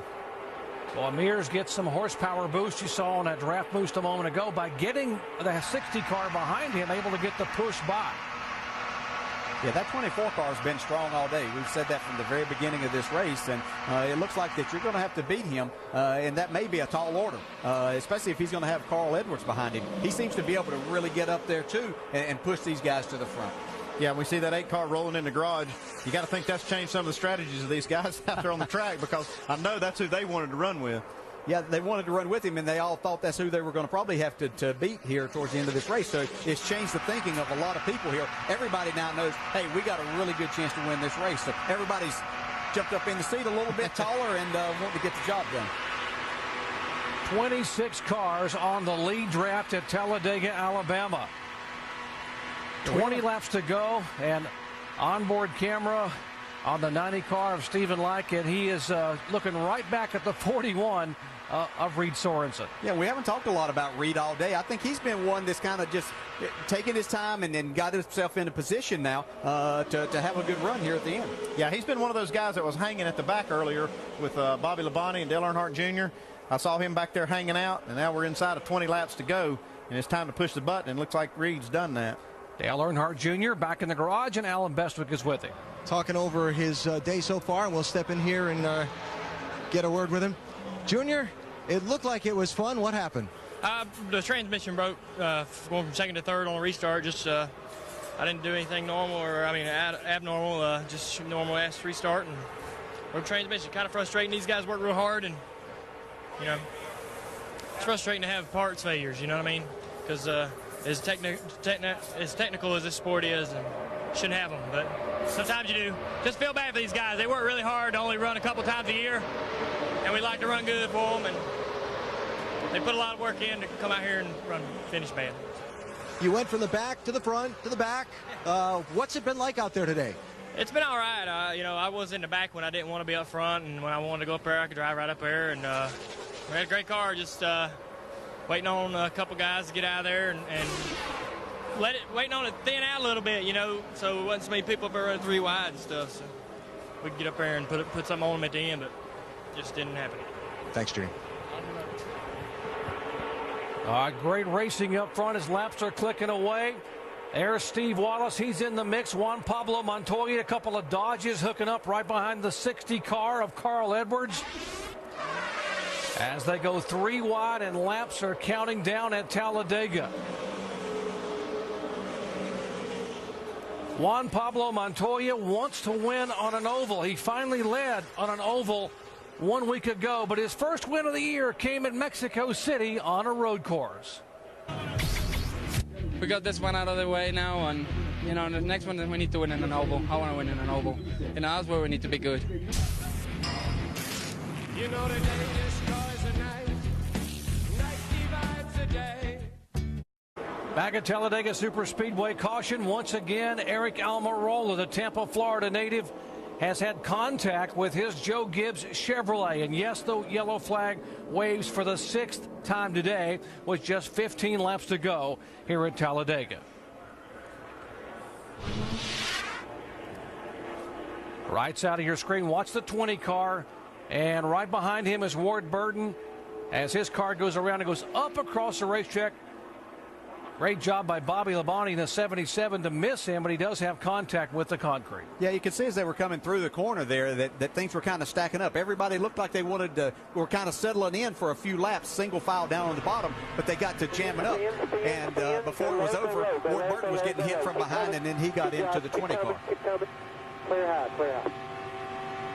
And that's another one of those cases to where it's really, don't know that you can say it's anybody's fault. It's just everybody's running into each other. Mike Bliss in the 22 is behind Ward Burton, and they're all just hitting each other in the corner. And I've said it many times before, if we're going to run into each other in the corners, things are probably going to happen. On board here is the David Ruderman onboard camera for the Aaron Stream machine. Stay low, stay low. All right, good job. Well, how valuable are spotters here to help you when all that smoke is billowing in front of your windshield to be able to trust what you're hearing. All right, pit road is open. There are 15 laps to go in the field behind the pace car now as work continuing on the 20 car as the crew down there trying to be able to get that car repaired. Dave Rogers and company. And will anyone make an entry on the pit road? I don't think you'll see anybody come in unless it's towards the back of the pack because these guys got plenty of fuel to make it to the end. Handling and tires not an issue, so we'll see. Some of these guys may come in at the back, and we see some of them ducking down back there, and it wouldn't hurt. I mean, you don't lose anything by coming in if you're at the back part of the field like these guys. Here's Bobby Hamilton Jr. in the McDonald's car, 35 to 17. Danny O'Quinn. There's Montoya, who has led 5 laps today on an oval as they come down at 55 miles per hour. And Dave, he is headed to you. And Juan Pablo didn't necessarily want to give up all the track position, but he said, guys, I stood on the brakes as hard as I could. I flat spotted all 4 tires. So they're going to make just a slight chassis adjustment. The car was getting a little bit tough to turn in traffic for Juan Pablo, and they'll change those 4 tires. Good to the end from here, and a very good race car still. Bumper damage on the front, but Juan Pablo's car very good all the way around in terms of its body, and that could help him win here at Talladega. All right, thank you very much. We have 25 cars on the lead lap, 25 contenders to win this thing with 14 laps to go. Once again, the yellow coming out moments ago for contact, and the 20 car of Almirola spins up across the track and contacts the concrete. We've got some young guys that have done a terrific job. We got David Reagan up in 3rd. Kyle Krisaloff has been up in at least the top 15 all day, and he sits in 5th right now. And as Jerry was pointing out, Stephen Light, a young man, I think he's 20 years old, in that City Financial Ford out of Robert Yates' stables, has done just a terrific job here today. He got a lap down earlier in the race, got that back, and finds himself up in the top 20 right now. There's a look at Stephen out of Asheville, North Carolina. And he finished 8th at Nashville this year, his top 10 finish. And there you see the progression. But you can never count the Robert Yates cars out at Talladega, as TJ, you can attest to. That's exactly right. Yeah, a lot of horsepower under that hood. Doug Yates does a fantastic job, obviously. I was fortunate to utilize that horsepower for a lot of years. And I think Stephen, he seems to be a little bit better here, being able to come maybe from the back, going towards the front. And he's only got 13 laps to go, so we'll see what happens. Some of the NASCAR Busch Series friends, part of a crowd of just over 100,000 here at Talladega Superspeedway. 13 laps to go. Let's listen in to the drivers and spotters as we go full throttle. You ready? Be ready? You ready? Be ready? Stay ready. Ready. Green flag. Green flag. Green flag. They're all around. They're all good. All clear. Radiator fan off. Half back. 22 slow on the bottom. You see them on the line. Still all clear. You have the 77 with you. Single file back to about 60. Yeah, carry on with that. I want to get by these others. Clear by half. That's an outside there. Clear to the bottom. Clear to 28. 77. Clear. About 8. Clear by half. That's the end of the bottom. You see it. Clear. There's a little out. Clear. Clear. Outside. At your door. Red. 22 up here does not have clear, so he's slow on the start. He'll probably still be bogged down when you get there. You're all clear. Two back to anything. Four back. One inside there, clear by two behind you. Nine's rolling on the top side out here. All right, 6 cars on the bottom of the racetrack in the bottom line. And I guess DJ and Andy, what you got to watch is that second line beginning to form up high, and these guys try to get together and draft toward the front. Yeah, we've seen that all day long. At the outside lane, after they run a lap or two, starts to get some momentum. And these guys running the bottom, they're doing a real good job with it right now, but they got to keep one eye peeled on that top side. Yeah, you know, they've run 106 laps now, and they're pretty much out of patience. It's time to go. They realize this is their chance to win, and literally any of these guys in the top 20 can win this race. So they're not giving much ground right now. They're going to find where they can go the fastest. They'll get them to the front. Excuse me, they had patience when the race started? Is that what you're saying? Like, yeah, they were supposed to, okay. And most of them were trying to show that. But we see them fanning out here now. This is going to be a very exciting finish, and Casey Mears has a fast car, but he's going to have a hard time holding these guys back. Yeah, we saw the 9 car almost like he got shot out of line or pushed out of line right there on the backstretch. All right, this beautiful panoramic view of this race at Talladega, courtesy of the fine folks at Goodyear, helping NASCAR fans get to the finish line for the past 25 years. And what a finish we should have here at Talladega. Casey Mears trying to hold on right in front of Kevin Harvick. It's a pair of Chevrolets and a great run by David Reagan, rookie driver, who set on the pole at Texas, got his first top 5, and now is hoping to be able to get a shot at getting his first Busch Series win. He's in the 6 car. Last week's winner, the 2, that is Clint Boyer. It's been all fun and games up to this point, but these guys here now got 10 laps to go. And I tell you, they're not going to be playing games now. They're going to be playing for keeps. Okay, here comes the high line, the 60. Top of your screen, that's Carl Everett, Casey Kane behind him, the Dodge of Sorensen, then Montoya, as this line now begins to pedal their way up toward Casey Mears. Yeah, Casey Mears is going to have to play some defense now if he's going to keep this lead. He'll have to watch that mirror, and that car's moving around behind him. He's going to have to keep those guys lined up right behind him. Yeah, we see him, somebody's pulled out here, and that's Clint Boyer in the 2. He saw this draft coming. I'm sure his spotter told him, hey, these guys, this outside line's coming. This is your chance to get up there and be that first guy on the outside to try to take the lead. Courageous move by Clint Boyer. He got up in front of the 60 car of Edwards and Casey Kane and Montoya, and now those guys beginning to reel them in. A moment ago, we saw the differential in speed, and the high line was about 1.5 miles an hour or 2 miles an hour faster than the inside line. Yeah, we've been seeing that on the backstretch, especially when these guys on the outside lane kind of run. It's almost like they're running in a little bit of a vacuum. When the inside line pulls down and they open up that outside line, it's almost like they're running in a little bit of a vacuum. Yeah, the problem that they're going to have on the outside line, and these guys that are back 3 or 4 cars deep are going to not be quite as patient. They're going to want to try to either go to the middle or even make a 3rd lane on the outside of there. And so then that's going to slow them down because they don't have that push. You can see right now the 2 car has nobody helping him whatsoever. His best bet probably would be to dive down in there, but he's lost that now as Ward Burton takes that spot away from him. And they can't seem to get organized in that outside lane like they were earlier. Whoa, contact. Stephen Wallace gets sideways. He is tapped from behind. And this is the one no one wanted, the big one late, and Stephen Light has nowhere to go head on into the 41 car. There's the 90 car of Stephen Light, who was having such a great run as the 41 car of Reed Sorensen got spun around. And looks like the 66 car of Stephen Wallace might have gotten a little tap. His car abruptly turned sideways, and boy, that Stephen Wallace cannot catch a break either. They have had miserable luck the last 3 or 4 events. And here's our in-race reporter in the Aaron's Dream Machine, and there's the Dodge of Stephen Wallace. Says heavy damage on the front and rear. Reed Sorensen's Dodge for Chip Ganassi Racing. A lot of good race cars torn up in this wreck. From the Goodyear blimp, watch the 66 car.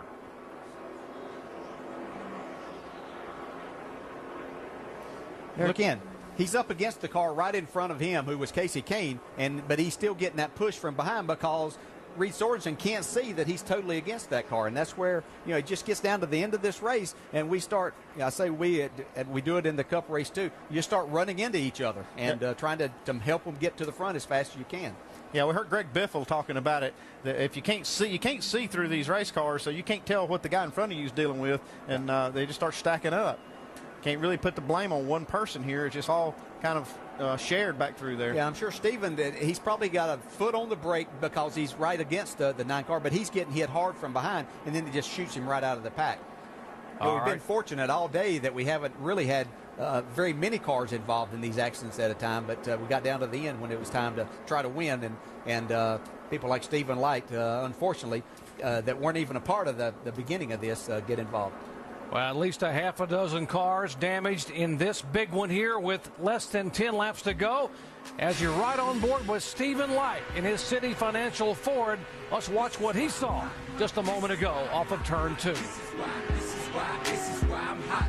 This is why I'm hot. This is why I'm hot. This is why I'm hot. I'm hot. View of the entire incident as you look down. He'll get out of control, and you can watch as the demolition derby unfolds. But note the 10 cars that escaped the damage. Watch as the cars get out of the way. Juan Pablo slips through.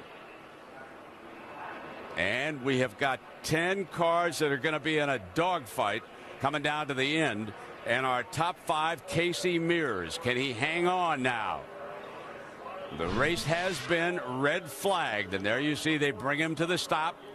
Turn him loose.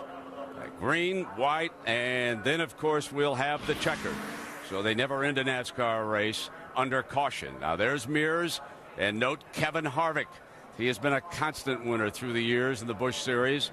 Right there, David Reagan, Kyle Krisloff, Ward Burton, Butt, Boyer, Stewart, Labonte, Edwards, Montoya, all ready to stalk if they can get organized. And, Dave, you've got a story on Juan Pablo. Yeah, and Brent, after that last caution when he had to pit for flat spotting his tires, he restarted in the 24th position, has worked his way all up to 2, 4, 6, 8, 10th position. Right in front of him, Carl Edwards, who he's been racing with throughout the day. He wanted Carl and his spotter to know how they might race to the front near the end. Here's what he said. You should tell the 60, say to the 60. I know he let me draw about 4 times today, but I'm still going to push the hell out of him. Okay, Carl left me dry earlier, but I'm still really going to push. Now, one thing that Carl's people radioed back and gave back to Montoya's folks was, my bumper's a little bit askew. You need to hit me square if you're going to push me, or you'll spin me out. So a lot of communication going on with a couple of guys trying to get back to the front. Jamie? Well, one of the Busch Series regulars talking here, his owner here, Robert Yates, watching what happens. Stephen, another tough break for you guys. I talked to you before this race. You said it's definitely not performance. It's just bad luck. What happened there? It looked like somebody got into somebody, and when I looked up, I saw the 59 car spinning around, and I slowed up and tried to go left or right of them, and I couldn't. I had cars on both sides of me and ended up having to run into them.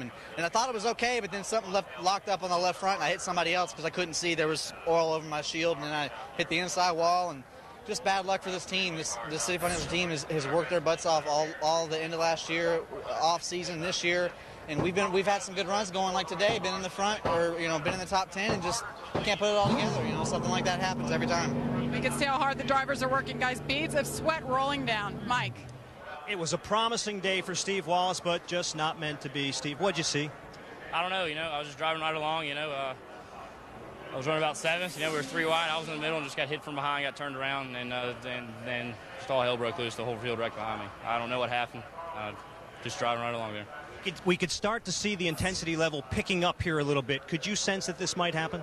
Oh, yeah. For 100%. The Home Life Communities Dodgers were really good today. It's just a big shame it happened. But whenever you go to a 10-lap shootout here at these restricted play racetracks, it's just crazy. I felt like our Home Life Communities Dodgers was fast. We led laps, ran top 5 all day long, and just got back there. Just what can you do? It's things frustrating, but we had a really good car today, and we'll come back next week and try and get them then. And Brent, you could see the frustration on Stephen Wallace just before the interview. He kicked his race car. Brent? Yeah, exactly. As we prepare now for a dramatic finish, red flag is out. The final cool down being offered to the drivers. Many of them rejecting it. Tony Stewart, give me a sip, baby. And he'll set sail. They'll all be trying to catch Casey Mears. The drama is about to unfold at Talladega. You're watching ESPN on ABC. Having a good run today, and not of his own doing. He gets tapped from behind, pushed, and suddenly the big one breaks loose on the backstretch. Heavy, heavy damage to the Rusty Wallace Incorporated Dodge as they will head back down and try to get that car repaired for the final few laps. Well, we are under a red flag condition here at Talladega. We have had 20 different leaders, 34 lead changes, along with Andy Petrie and Dale Jarrett. I'm Jerry Punch. Glad to have you with us. And DJ, what do the drivers think about this procedure where you red flag a race with just 6 laps to go? You sort of just sit there and wait. Yeah, I think the best thing NASCAR's done over the last few years is bring the guys some water, because you've obviously been in there for a couple of hours, you're hot and sweaty, and then all of a sudden you stop and there's no air. It's not like you can run a fan or anything because you've got the car cut off. But I think for the most part, as far as the racing goes, if we polled back through the top 20, most of them would have a different answer. The guys up front would say, hey, why didn't we keep running around? We're going to have a green-white checkered anyway, because they just want to see a couple of laps. They know that doesn't give these guys back in 10th or 12th a real chance to get up to the front. But if you talk to those guys back towards the back, they say, well, this is great. Now I'm going to have a few more laps to get the job done. So everybody's going to have a little different answer, and each week that would be different depending on where you're running at. Well, the fans have to love it, and I love it. I mean, to be able to see these last 6 laps under green, and all the lead swapping and racing and drafting at Talladega. As a crew chief, Andy, over the years, what were your concerns when a race was red flagged? Well, I always wonder whether it's going to start back and, the battery might be dead, and then you kind of worry about it maybe getting hot. When you let these cars sit and heat soak without the fan and the water pump and all that turn, you kind of wonder whether it's going to get hot, not want to crank back up. But once it gets going, I think you feel okay about it. The one thing that I do like about NASCAR red flagging the race is that here at these tracks, these restrictor plate tracks, it takes so long to get wound up and for these cars to get to full speed that they really don't even get to race it until after they've run a lap and a half. So saving those laps on the board is going to give these fans a whole lot better finish. Once again, we are under a red flag condition here. The 8th caution flag of the day coming out with a major incident on the backstretch involving 8 cars. One of those involved was Marcus Ambrose. He's standing by with Mike Massaro. And, Doc, somehow Marcus Ambrose is still smiling. Why? Well, I guess I got my first Alabama Slammer. Actually had 2. I spun out at the start of the race as well. Just proud to be here. Kingsford Charcoal supporting me. It wasn't a great day, but we did well. We were running right at the front there towards the end and having a great time. Here I am spinning out in front of the whole pack at Talladega and live to tell the tale. So I'm just here for the experience. It's just a wild ride and just loving every minute of it, even on the bad day. So we're here. We're enjoying ourselves, but hopefully next week we'll be better. Well, Doc, you got to love his attitude, that's for sure. He is a very popular driver from Tasmania, which is an island just south of Australia. He told me in the garage area he gets hundreds of emails a day from down under. He said they all begin with the word mate and end with the word mate. He said, I love it, though. I love hearing from the home folks. Marcus Ambrose, leader of the Robustus Rookie of the Year standings, but not having a good afternoon here as he was involved along with 7 other cars in the 8th caution flag of the day here at Talladega. We hope to go back to green when we come back in just a moment. Troubles here at Talladega. This was a year ago when he got a tap from behind and his car went up on its roof and came down on the door only to come back around. Troubles at Talladega. And, of course, Tony Stewart has raced 4 times prior to today at the world's fastest stock car facility. And, folks, he has yet to finish his first race. 4 DNFs, hoping to get a finish and maybe a win here as we get ready to go green when we come back. As we go back to the green flag for the final laps, let's listen in and go full throttle. Ready. Green flag. Clear all around. Clear by 1. Single file. Half back. Clear by 1. Single file. Go get some. I'll try to get you some help right here. Single file the whole way. Be clearing after him. All clear. Clear by 2. Single file. 1 back to the 2. Half back to the 42. And 1. Back behind him 3 times. 2 back to the 2 here. 42 half. Still all good. Clear by 4. Single file half. Single file. Going to get a push. Famous last words, we're going to get a push. And that's what we've been seeing all afternoon. There is a look back at the 6 car from Kevin Harvick's onboard camera. That's the 3rd place car. Can Harvick and Reagan do something with Casey Mears? Andy Petrie says Mears has got to play some serious defense. Here comes the high line led by guess who? Tony Stewart in the 33 car. And caution being waved. We have debris on the racetrack in turn 2.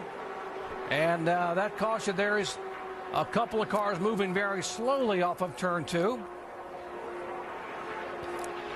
Tony Stewart had a run there with Bobby Labonte pushing. We do see the debris here. It just was up on the racetrack and rolled down as a couple of cars went by. And off the 99 car, you see all the sheet metal damage and the car just trying to make its way back. That's the David Rudeman, Aaron's Dream Machine Toyota. As they are going to black flag the 9 cars that came by that time. Some damage on the back of Casey Kane's car. All right, pit this lap. I think that debris was the back bumper off the 9 car. Looks like he's got more debris ready to fly off of it, too. And all these wrecked cars going out on the racetrack. NASCAR is usually pretty strict about letting these guys back on the track, or not letting them back on the track when they have flapping debris like that. And let's show you what happened. That debris you're talking about, it came off the car, was right up in the groove on the racetrack. There you see right in the middle groove, and there's cars running above it and below it, and they're trying to get the caution out before that sheet metal would possibly cut a tire and send guys sailing into the wall. Yeah, no choice. NASCAR had to throw that yellow. These guys, we had a great finish brewing right there, and we got another one probably coming up, but that debris was definitely warranted a caution. Okay, here's the procedure. NASCAR attempts to finish this race under green. They will give you one green, white, checkered flag attempt. Now, if a caution comes out during that green, white, checkered, the race can indeed finish under the yellow.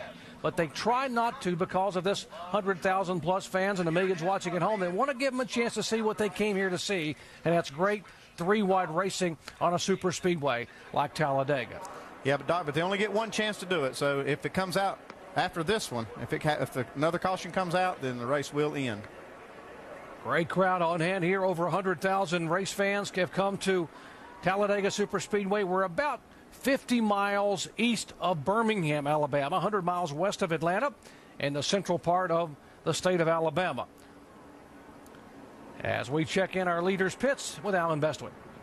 Doc, Casey Mears leading this race now, just a couple of laps, 3 laps away from potential victory. And what a revenge victory it would be for this team. The only other track where this particular rules package is used on the circuit is at Daytona. And when they started the season for this team at Daytona, they had 2 crashes in practice, had to bring a 3rd car that they borrowed from their Hendrick Motorsports teammates, Kyle Busch's team, and failed to qualify for that race. Chad Walter, the crew chief for this team, told me they have spent the months since Daytona in February working hard to rebuild their fleet of cars for these restrictor plate tracks. They had none then. They have 3 now. Chad told me on Friday he thought they could win today. They're a couple of laps away from having a shot at that, but boy, they've got some work left to do. Exactly, Alan. Great story. What a wonderful comeback for that 24 team that worked so hard at Daytona. This was the very first of those 3 cars that they damaged down there. They wanted to get it fixed and bring it back and let it go to victory lane here at Talladega. For more on the 33 car, let's check in with Dave. And, Jerry, we have talked about his off-track issues this week. How about his on-track issues? That car jumped out of gear again on the previous restart, not the one we just had, but the one before that. So that's a concern. He's got a repaired race car that works pretty well. And one more thing for Tony. He cannot race on the outside. Where did he go on that last restart to pass and go for the win? The outside. He's been telling his crew, one thing I can't do is go high. Well, he gave it a try, and with his teammate Bobby Labonte pushing, he may have a shot on that outside line.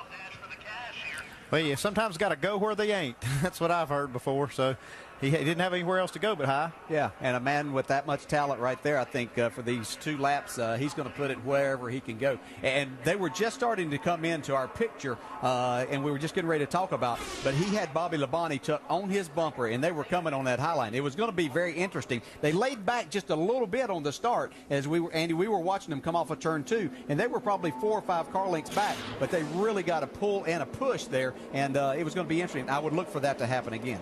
Well, if experience means anything, those 2 guys, both former NASCAR Nextel Cup champions. Bobby Labonte, a former NASCAR Busch Series champion. Bobby Labonte has been very successful here at Talladega. I mentioned he won twice in IROC cars, and of course has won in the Nextel Cup competition here in 1998. I'm sure that Kevin Harvick doesn't want to see anybody go by, but if it were that 33 and 77, that would probably be the only 2 that he would be happy to watch go by. Now, those are his race cars, by the way. He owns both those cars, the Kevin Harvick Incorporated cars, as teammates. And I'll guarantee you, if they get up there, he'll block them. He doesn't care who owns them. All right, guys, who's your horse here? 3, you're going to have a green, white, and checkered. What do you think? Can Mears hold them off? Yeah. I'm going to go with the 24, mainly because I think that I'm not sure that David Reagan has the experience to get with Harvick, and he's going to have a push to get by the 24 car. Well, I think I'm going with Kevin Harvick, but I think it's going to be one of these other guys like Stewart or those guys or Labonte. They're going to get up there and give him the push to the win. So I see those guys coming up and pushing Harvick. Yeah, I think Harvick gets a little help from his friends. And then wasn't that a song one time in the Beatles? I got by with a little help from my friends. Let's see if Kevin Harvick can make that Beatles tune come through here in the final laps at Talladega. Casey Mears trying to get his second ever career NASCAR Busch Series win, but he's got the reigning champion right on his bumper as we go green flag for the final laps at Talladega. Push him.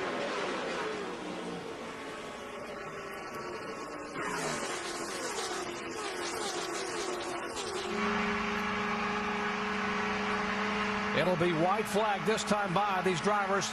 Hard with that right foot all the way down on the floor. Here comes the high line. That's exactly where Tony Stewart couldn't go, but that's where he is gone. Kevin Harvick tried to make that move that Andy was talking about, but I don't think that he got out there in time. And Tony Stewart now is in the lead with Bobby Labonte pushing him. Wow, what a move up from 5th place coming off turn 2. Tony Stewart has gone around the outside to take the lead, and the white flag. It'll be Stewart's first lead today. But he's got a big lead, and that could be a problem by the time he gets to the backstretch. Yeah, this could hurt him for sure because he's got almost too much of a lead. With 1 lap to go, these guys are going to have some momentum on him. And watch the outside. There's a 60 car of Carl Edwards, the points leader.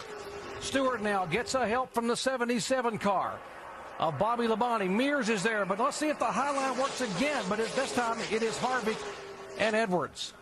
Is Bobby Labonte going to leave his wingman with his teammate Tony Stewart, or is he going to try to go for the win here? We see Steam coming out of the car, out of the 77 car, tucked right up behind Tony Stewart. And Harvick is now getting a little bit of a push from the 42 car. That's how close it is with Montoya right behind Kevin Harvick. Does he have enough time to get there? Tony Stewart with a push from Bobby Labonte. Mears is 3rd. Reagan is 4th. Here comes Labonte on the outside. They come to the tri-oval. Remember, the start-finish line is here. And he gets it. And what a run by Bobby Labonte. What an effort by the former Cup Series champion and Busch Series champion. Well, look, that car's overheating. What a great move. I didn't think that was really possible, that you could just pull out and pass somebody that you were pushing. Yeah, boys. He just laid in the weeds all day. How about that guy? And here he comes. Yeah. Well, you got to get, I mean, he has so much experience and he's been through a lot of things here. And that's exactly what this package that these Busch cars run, what it brings to the racing. You just don't see that a lot. But textbook slingshot pass right there coming to the checkered flag. That is what they write about at Talladega, the fabulous finishes. Oh, Bobby. Woo! Woo! I can't believe it. And the water's only 140 degrees. Oh, I'm sorry, it's picked. Steam is coming out from under the hood, but he would not let up, and somehow that car had enough oomph to be able to draft by. Yeah, it looks like he's going to have to try to see if he's got enough oomph to do him a burnout. Boy, what a finish. Talladega always great for these finishes. Yeah, it really is. And, you know, it looked like he was just going to be content and pushing because he really didn't have any help from behind to be trying to pass Tony Stewart. So we thought. Watch the move here.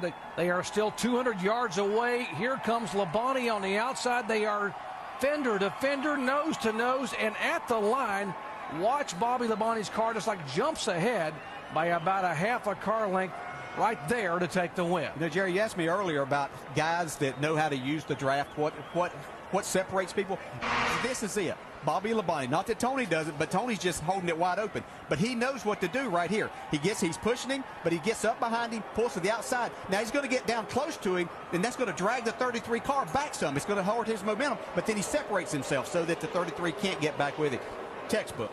A veteran move by Bobby Labonte. His crew chief, Wally Rogers, standing by with Jamie. Wally Rogers there for that restart. What were you thinking, and did you have any idea those two were going to lock up like that to the finish? I knew the two of them were going to lock up at the finish. I thought when the caution come out, we were kind of in trouble, and everybody was going to figure what we were going to do. But, I mean, I can't say enough about Dollar General and everybody at KHI, our fab shop. We've been struggling a little bit with our Speedway program, but, man, we got two awesome drivers in Bobby Labonte and Tony Stewart. That's just so cool. Congratulations. Wally Rogers, guys, Bobby Labonte's crew chief. Bobby Labonte's last victory had come at Darlington back in 1998. It was his 6th start of the year, and what a performance from the back of the pack. Let's check in with Dave. And sneaking in to see Tony Stewart right now, talking to Rick Corelli from KHI and also to Dan Stillman, his crew chief. Well, if you had to finish second, is that an okay way? That's an awesome way. That's our first 1-2 finish for Kevin Harvick Inc. And man, I'm so proud of Bobby Labonte. I mean, if it weren't for him, we weren't going to get out there anyway. And he pushed me for 2 solid laps there to get us to the lead. And I have to admit, I didn't see it coming. But, I mean, he's the one that taught me everything I know about Cup racing. He was my teammate at Joe Gibbs Racing, and I'm proud to have him as the teammate here at Kevin Harvick Inc. I'm ecstatic. I mean, the Old Spice guys did a great job. I didn't think we had a car that could win the race by any means, but we kept getting up there and getting in the mix. And, man, my teammate was he probably melted that thing down. It was pushing water the last 2 laps, but I'm proud of him. That was an awesome run for us. Yep, he said the water was pegged. This car almost won as well. A great run today for Tony Stewart. Jerry? Well, you love to see that when teammates have that much fun, DJ. You had a lot of fun over the years with your teammates, but everyone knows that Bobby Labonte is one of the most popular guys in the garage area. No doubt. Just a class act. I mean, he does everything right on the racetrack, off the racetrack. True champion for our sport. And he's just going to run this thing till it runs and quits. But that's just great to see. And it shows when you get that kind of admiration from a driver like Tony Stewart, who doesn't like to lose, but didn't mind that happening today. Yeah, and I'll tell you what, I bet you I know where you can find Tony Stewart here in about 15 minutes. I bet he'll be in the media center doing an interview. Well, how about a great run by David Reagan, who's standing by with Jamie? That's right, his first start here at Talladega, his best ever finish in the Busch Series, the rookie David Reagan. David, you kept it down there on the bottom the entire race. How did you do that and hold off all these veterans? I don't know. I was just telling my crew chief, Mike Kelly, I said I couldn't beat on them anymore. I'd bust the radiator off. But, man, this discount tire Ford Fusion was so fast today. And, you know, it's just a pleasure to drive for everyone at Roush Fenway Racing. We've had some ups and downs, but a good, strong point today. And, you know, what a fun race. I'm looking forward to tomorrow. Great job by David Reagan in the 6th car. Mike. And a strong top 3 finish for Casey Mears, but he wanted so much more. How would you describe that closing lap? Not good for us. You know, I mean, we had a really good car all day. National Guard guys did a great job. Everybody at Hendrick Motorsports did a good job. The engine department, Fab Shop, everybody's did an excellent job. We've had fast cars all year, and I'm real proud of everybody. You know, we had the 151st on this weekend, and wanted to show them proud. Hopefully, they had a good time here with us. And you know, it's just they had such a huge run there at the end at the top. Even to move up to block them, they're going so much faster. And I had no idea they're going that fast all day long. It's been they're up top, and they barely get to you, and they had such a huge run.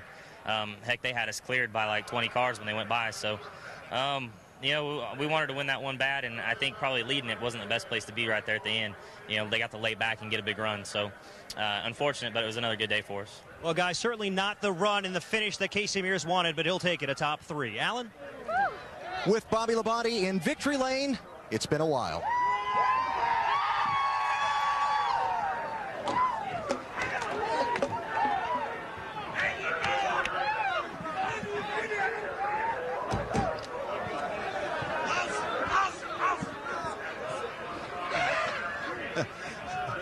Wow. Bobby, congratulations. Tell us about those last 2 laps. Oh, I tell you what, I saw Carl coming on the outside, and Ward, I don't know if he went up there or not or didn't want to go. And, man, I just had a run on Tony, and well, you saw it, I just stayed glued to his bumper the whole time. And, you know, Eddie was telling me how far we were ahead of the 24 car. So there at the end, I just wanted to make sure that we didn't get side by side before I let him catch up. But I took off the right on the outside of him, and I said, I can't believe this thing's going to go on past him like that. So, just thanks to Kevin and all the guys at Kevin Harvick Inc. and his Dollar General. Chevrolet did pretty good today. It's been a while since you've been in victory lane. What are you thinking? Oh, this is cool. It's good. I got me another flag. The motor blew up. I didn't blow it up, but it blew up because I done hit Carl Edwards once so hard it run about 280 degrees the last couple laps. So thanks. Good job, buddy. Yeah. And me and Tony were just kind of drafting there for a while. How about that, bud? Man, if anybody had to go by me, I sure as hell would rather be you. Thank you, bud. Thank you. Well done. Thank you, teammate. Good job, pal. All right, buddy. Thanks. Awesome. Congratulations. Thank you. Thank you. All right, what a great 1-2 finish for teammates. Tomorrow, the NBA playoffs continue with 2 Game 4s. It's the Bulls versus the Heat, followed by the Suns taking on the Lakers. Coverage begins at 12:30 p.m. Eastern Time on ABC. Now stay tuned for ABC's World News or your local news over most of these ABC stations. Once again, Bobby Labonte wins the NASCAR Busch Series race at Talladega. Labonte, a 1-2 teammate sweep for Kevin Harvick Incorporated. For our entire ESPN race team, I'm Jerry Punch saying so long, everyone, from Talladega Superspeedway.